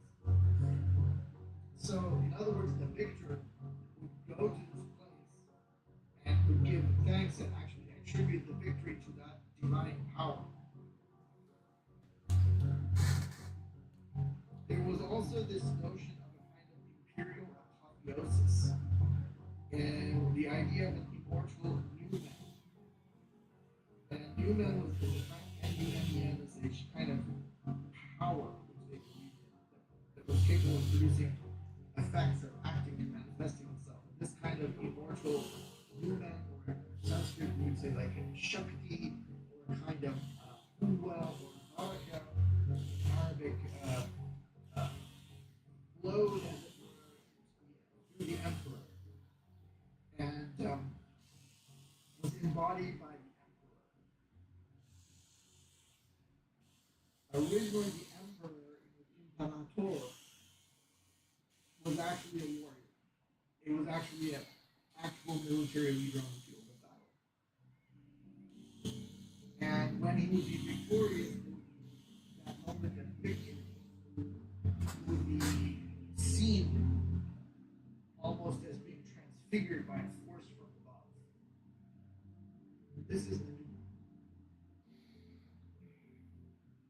Ebola makes the point that this notion, this view, is not peculiar to Rome, but is found throughout classical Mediterranean world and antiquity. And it was in fact not restricted to victory in war, but also to the winners of the Olympic Games. Now you have to remember that the Olympic Games in ancient Greece, they're not like the Olympics today. It was a sacred event. These forms of physical culture, I do not want to refer to them as sports. These arts of physical culture were performed as a sacred ritual, a sacred rite. That's what the Olympic Games were. So this concept of the numen is also at work there in those sacred games, those sacred arts of physical culture.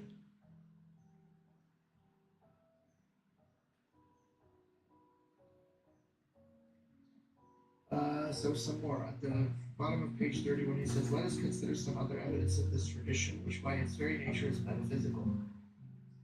Elements such as race cannot therefore possess more than a secondary contingent place in it. So even though he's talking about ancient Rome, he's not arguing for a Roman, that this was some sort of racial endowment.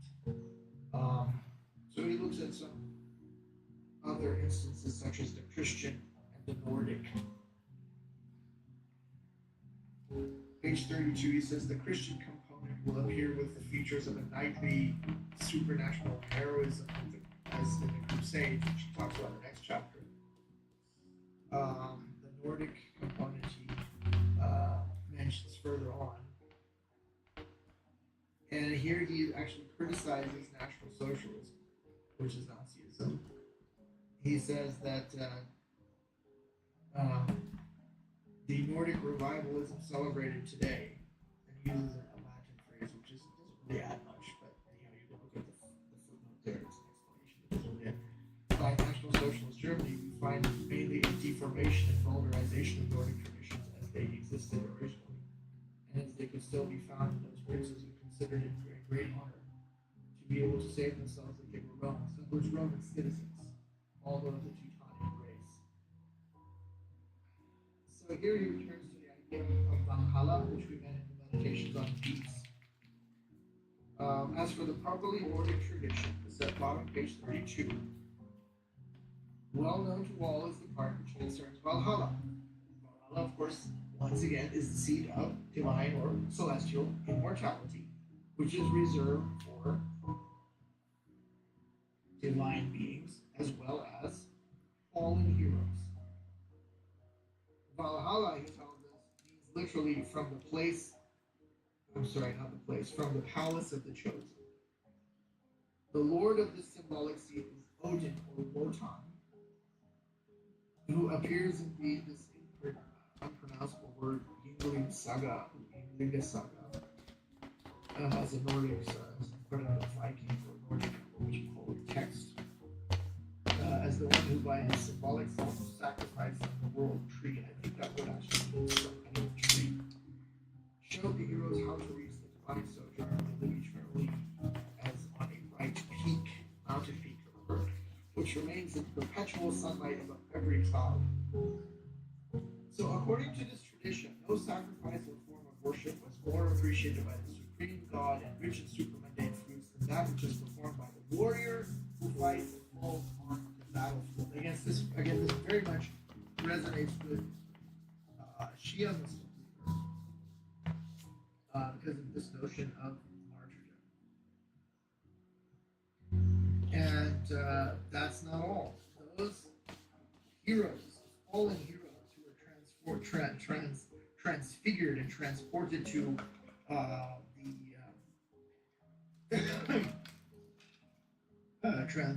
the seat of divine immortality of Valhalla, they will return at some point and participate in what is called the Ragnarok. That is when we will have the darkening of the divine, and they will take place in some sort of, they will take part, in some sort of final battle against dark forces. And further on down, he talks about how this is also related to ancient Iranian traditions as well. We spoke of the Havarna before, or the Fag, the light of royal glory. And so just as you have these beings known as the Valkyries, which choose the souls of the warriors destined for Valhalla, you have in the Persian tradition the Flavashi, who are like the Valkyries. And they actually are represented as women of light,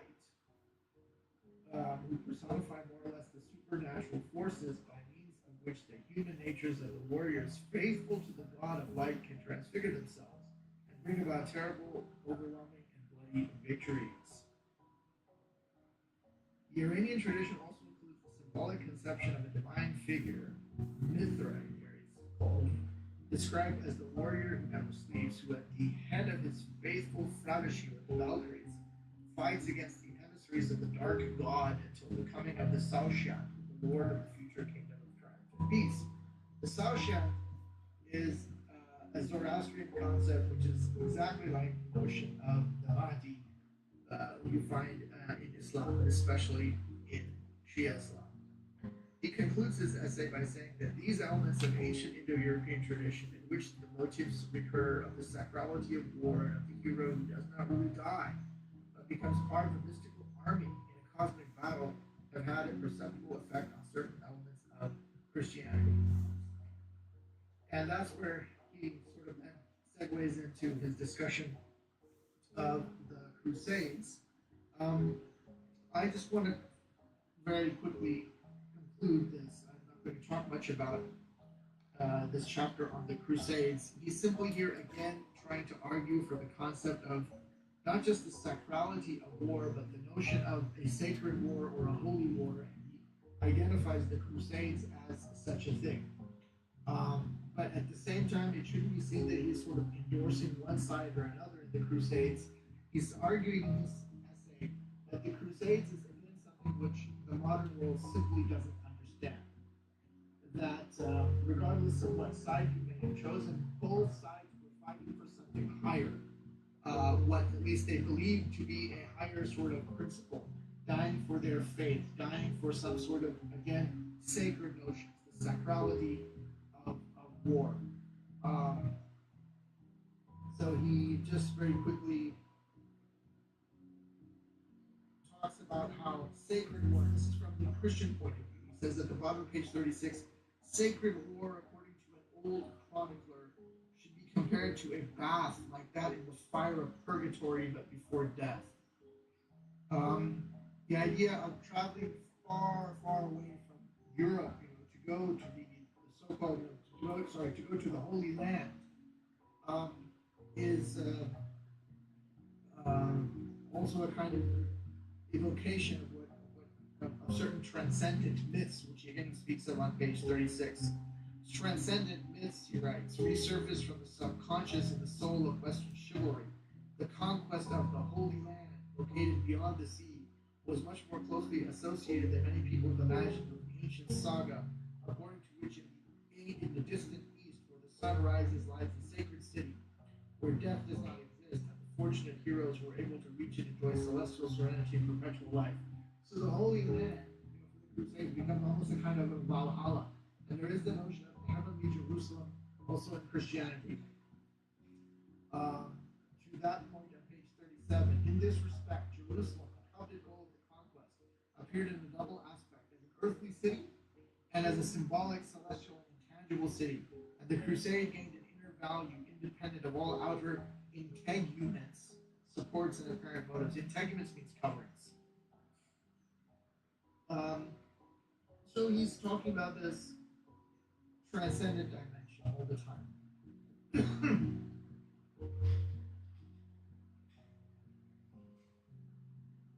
So he talks about how the people who participate in the Crusades, they recognize something superior to both victory and defeat, and to according the highest importance to the distinctive aspect of heroic action, which is accomplished independently of any visible and material fruits, almost in the sense of an offering, which draws from the virile sacrifice of all human elements, the immortalizing absolute glory. And he says that when these Christian crusaders encountered the Knights of Arab Orders, he calls them, he says that those Knights of these Arab Orders, by order he's referring to the Order of the Knights Templar, which was a sacred order which was devoted to sacred warfare, against the Muslims. And so he claims that when the Knights of the Crusading orders found themselves in the presence of the Knights of Arab orders, which were almost their doubles, he says, they manifested correspondences in ethics and customs and symbols and chivalry, so they were like twins of each other, according to Ebola. And in his view, they both, according to this war in which they were involved, identical values.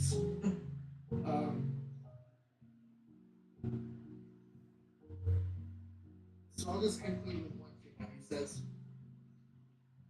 those who regard the Crusades, this is a direct quote, those who regard the Crusades, referring to the modern people, with indignation as among the most extravagant episodes of the dark Middle Ages, have not even the slightest suspicion that what they call religious fanaticism was the visible sign of the presence and effectiveness of a sensitivity and decisiveness, the absence of which is more characteristic of true barbarism. I'm just going to stop there. So, Evola is very much interested in emphasizing this concept of heroism, whether that be in the form of an activity like mountain climbing or of warfare. And he outlines a phenomenology of the warrior experience, which is connected with the four castes and the four yugas. And this also connects with the notion of the mountain as a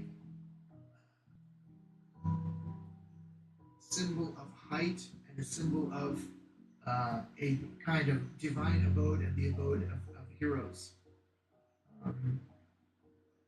So that's pretty much all I have to say. I mean, my approach is simply just to highlight certain points and read out certain passages and then leave that for discussion. So I'm done. I've spoken quite a lot.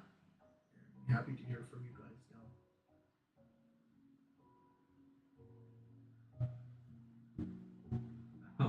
now. Well, it was great. One thing I was wondering about the kind of like in the metaphysics of war, and the meaning of the Crusades.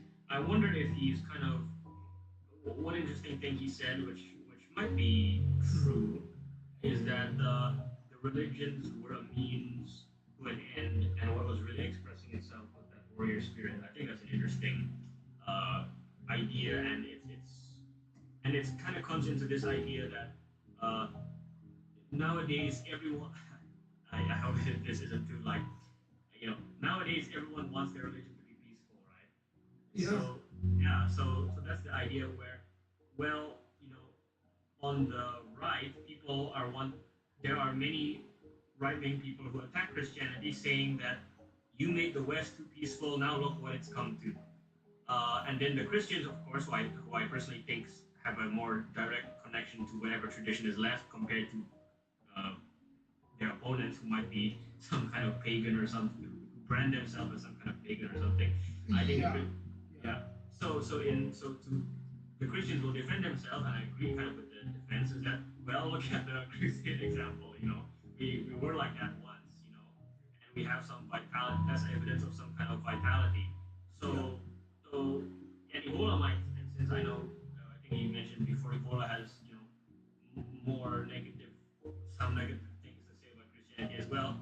So in this case, he's saying that it's really the warrior spirit that's coming through, that's using Christianity as the means. And then he can't really give a. I mean, maybe it shouldn't be taken for granted either. That religion is necessary for that, even though if it's expressing something a bit older, which I think makes sense. Yeah, I think that Evola's interpretation of the Crusades is a very interesting one. And you're quite right when you say that among certain uh, voices on the right, on the right of the political spectrum, you on the one hand have the committed Christians, and then you've got the ones who call themselves pagans or neo-pagans, and are quite hostile to the idea of Christianity. So they're just kind of arguing with one another, and I think missing the point. And Ebola, again, the really key to understanding Ebola is this notion of the hero, of the kshatriya, of the divine or the sacred warrior. He really sees that as being paramount. And wherever he sees that those kind of values are being undermined, he's against that. And so, for the most part, he's opposed to Christianity because he sees Christianity, and here I think he may well have been influenced to some degree by Nietzsche, but you don't have to ever have read Nietzsche to know these things. He lived in a Catholic, he was brought up Catholic, but he's against these ideas in Christianity of meekness, of turning the other cheek, of a kind of cult of sin and guilt and forgiveness and divine mercy. He is very much interested in honor and justice and rigor, and not seeking some sort of salvation outside of oneself in a kind of in a Christian God. You see. And so anytime he sees an instance where those tendencies are subordinated to and somewhat and then balanced by the warrior spirit, as we see in the Crusades and something like the Knights Templar, then he's in favor of it. Otherwise not. Yeah, makes sense. Yeah. Oh, I found interesting the phenomenology part of the warrior experience, where the implication. Well, the straightforward way to think about it is, it does make sense. When different castes take control of the state, the wars they wage will be for a different purpose. I think communism is, like you said, it's the most clearest example. Oh, of course, when the lowest caste takes over, their war is like very total, and everyone has to get involved. They want the whole world to rise up, that kind of thing. So yeah. So that part makes sense. But then it's also interesting because it's when you talk about phenomenology, that's often associated with individual experience as well. So how I think about it is, when you look at kind of the radicalized people, I guess you can say, their mentality when they're fighting, or they're kind of, I guess it would be activism nowadays, is very sometimes the right is baffled. How can they be so kind of mindlessly radical? And then some people even say, why can't we be as radical as them, but promoting good values? And then my thought of that is, well, if they are having it might be the phenomenology of how they go about their work. So they have a very when they're bolstered by all the Shudra cast behind them, then they will act in that unquestioning way, kind of, rather than the Kshatriya who is individualistic in the honor-seeking way. Yeah. Yeah, I think that's a good point. But on another from another point of view, I wonder. Um, I think that the stance of the liberal, liberal, neoliberal, woke, left-wing people as being this nice, lovey-dovey kind of pacifists, I think that's a facade. I think, Definitely, yes. don't you? Yes, definitely, I agree. Yeah, I think they're really quite vicious. Yes, and, exactly. And when they do get in power or in control of certain institutions, they're quite ruthless. But I mean, ruthless, resorting to peaceful means, institutional means, etc. Of sanctions, of what is now called cancel culture, things like measures of this kind. And I shudder to think that if these people were in charge and had a monopoly on violence, in other words, they would assume power and have their very hands on the levers of the state, right? I shudder to think what they would do. And it seems to me that the United States is now, like Evola said, very much moving towards collectivism, towards a kind of Bolshevism, if you like. Use that term. I hope it doesn't happen. But then again, these are forces which are beyond really anyone's control. They're subject to the involution, the cyclical laws which are in operation that Ebola talks about, and I believe that those are true. I think that is actually what's happening. So who knows what will happen? Yeah, many are saying that it's kind of already happened, and some will. So I think last time we talked about orientations, and he's saying our side, or to the degree that he can say of himself that he's part of a certain side has already lost. So the traditionals have already kind of lost, and they have to learn to, like you said, ride the tiger. And what that means is that the ones in power are already against what Ebola stands for, so they are this kind of lower caste having all the power and exercising it in either not even increasingly not trying to hide what you said about their vicious character. Yeah. Yeah. So one of the it's like interesting thing. It's like you mentioned Nietzsche and Evola is kind of similar in the sense that what makes something higher caste or deserving of its place on the hierarchy is not just what kind of brutality or power in the narrow sense that it can wield. Because if the Shudra wins for like 70 years or whatever in the USSR, that doesn't make them higher than the Kshatriya in that 70 years, Yeah, very true. Very true. So I think that this book of essays, The Metaphysics of War, really offers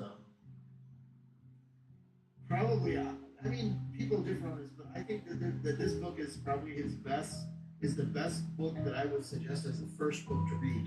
I mean, orientations is important, but even if you've never heard of Canon or anything, I mean, you could just give this book to someone and say, if you want to understand Ebola, you can start here. But I thought I would go in a more systematic way. In fact, I've done that before. I remember there was a friend of mine who was, I want to find out about Ebola. Well, just read this. And then, if you like it, then you can read more. Otherwise, if you don't like it, fine. So. Sure.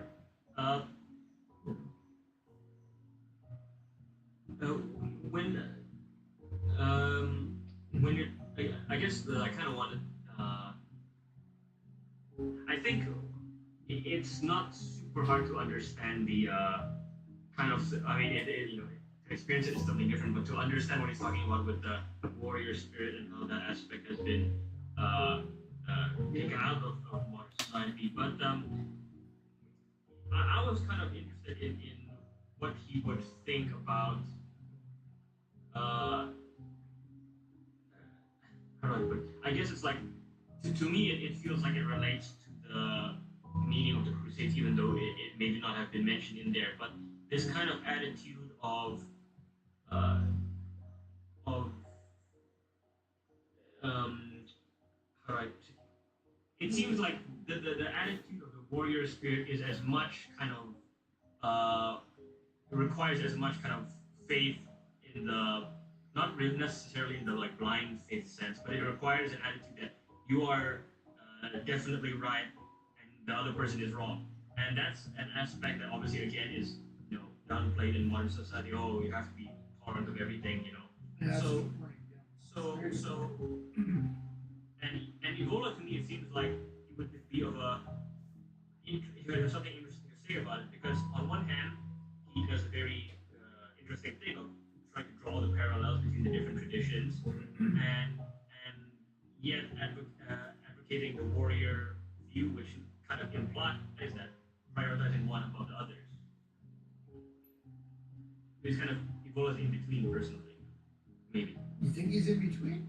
Well, no, all I say, I mean, Evola will actually not exactly in between. Evola will say his values are obviously the correct values, right? Well, And- yeah. yeah. So then, but then, that's because of his own individual like formulation. So I guess uh, that is different from what I'm talking about, where the warrior spirit is kind of maybe it's clearer if I think about the warrior spirit in relation to the Brahmin, which he says is the spiritual authority. In other words, to exercise warrior spirit, a warrior must believe their way of life is superior and everyone else is worse, something like that. But Evola does believe something like that in terms of his idea of hierarchy, but at the same time, he's kind of doing it in a everyone believes they themselves are the most right. He's trying to show that, I guess, is one way of putting it, by comparing all the cultures.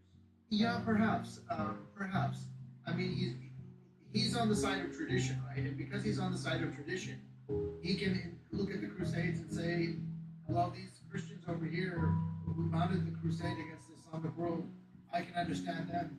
And at the same time, the Arab Knights, as he calls them, I say, I can understand them as well. He's really, in a bizarre sense, he's saying they're both right from the point of view of transcendent principle, isn't he? Yeah, that's what I'm saying. Is the interesting way he can be in between because he can say that they're both right, but then he can also say it's good that they think they are both right. Yeah, but it's not clear what side he would have taken if he had. Yes, exactly. Right. Yeah, that's true. But at the same time, in the sense of the warrior spirit, and when it comes to tradition, of course, he's very uncompromising.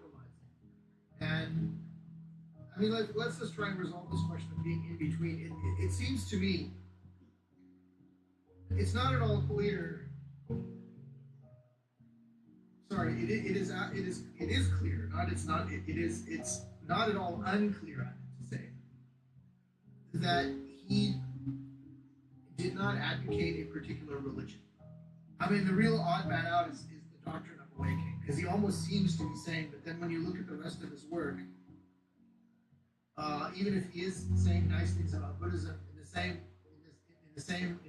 same lifetime, he said really great things about many other traditions, and he wrote a whole thing on Zen, the religion of the samurai. Okay, that's Buddhism again, but then he's got this thing on the Tantra, so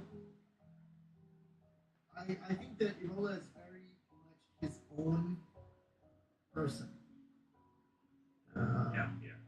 And to try and pigeonhole him or reduce him to just like a little card and you write down, fascist, Nazi, whatever. I don't think he can reduce to just like a simple label that you could write on an index card. Yeah, He's a complex figure. He's his own person and highly intelligent individuals like himself cannot easily be put into conventional categories.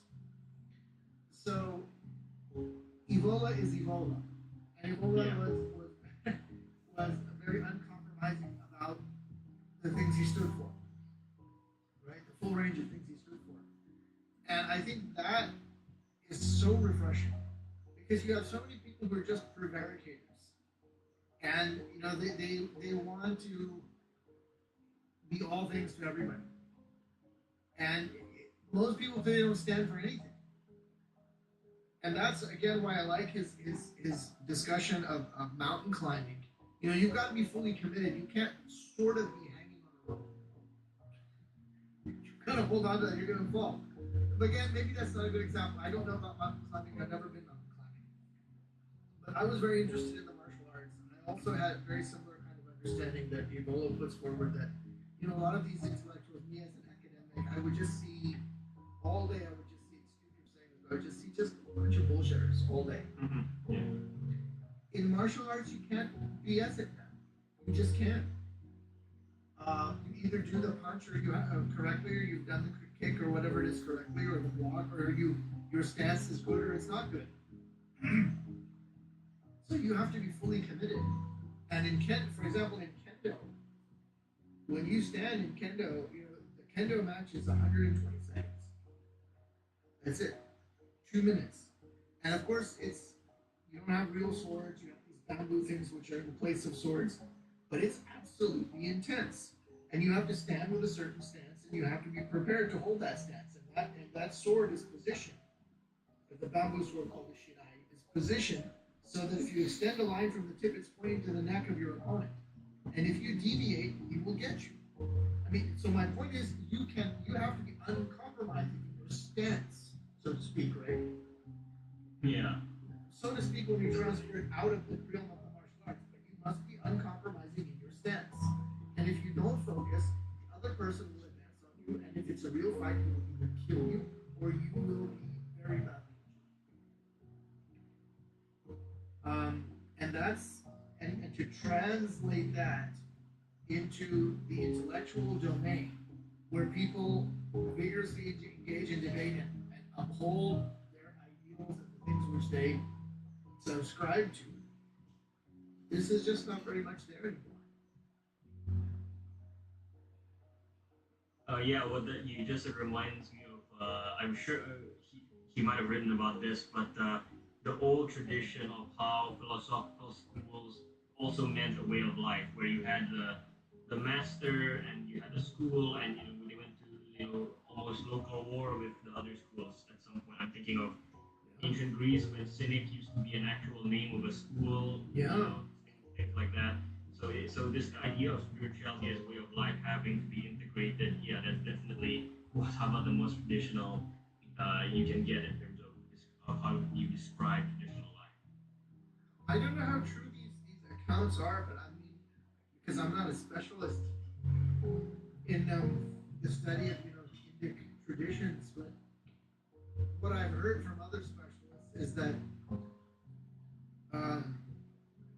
there would be debates, and so apparently one of the reasons that Buddhism was almost eliminated in India where it started was supposedly because of the debate, or the claim is made of the debating skills of the Vedantic master Shankaracharya.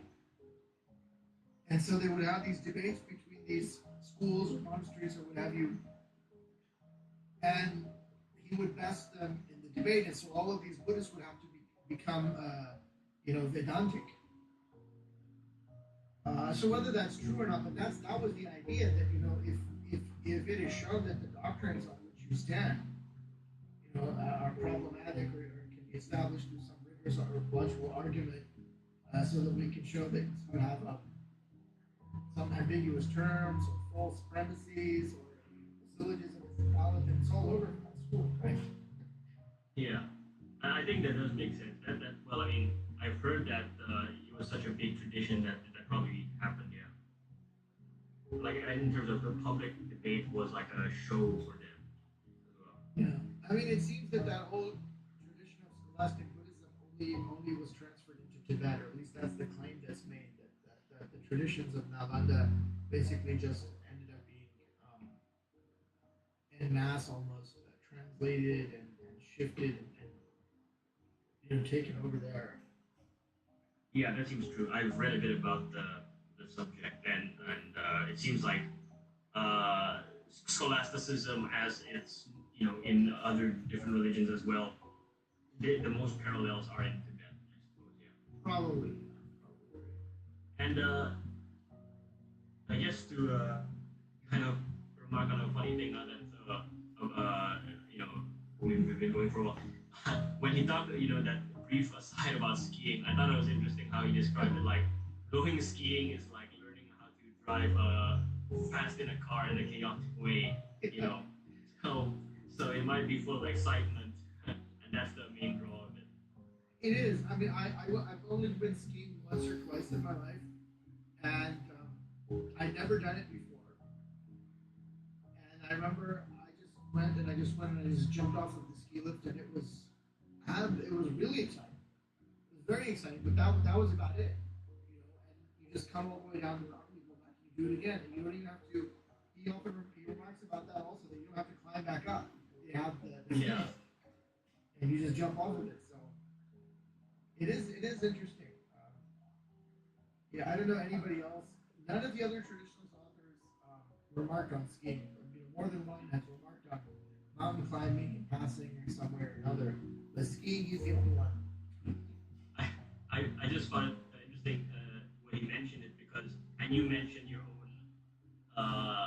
example of martial arts to relate to the mountain climbing. The thing I found that kind of relates to skiing, but maybe a bit more than just going downhill, is horse riding because I do that and or I'm learning to do it, and it's kind of a thing where you have to learn to control your body and as well, and it is exciting and maybe it can be a little more as well because there is a kind of split decision, but also you have to be calm and all that. So I think that's interesting.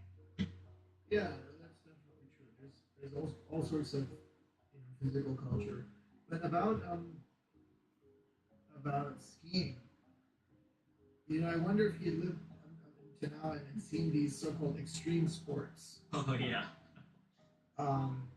And people are just going again. They're just going for the adrenaline rush because they are so bored with modern life in the cities, in the urban areas, but just the banality and the meaninglessness of most of modern life. That they go for these experiences where their heart rate and everything goes up, and they actually talk about how they actually feel alive because they're so bored. Yeah. And that's really strange, and at the same time, it's really pathetic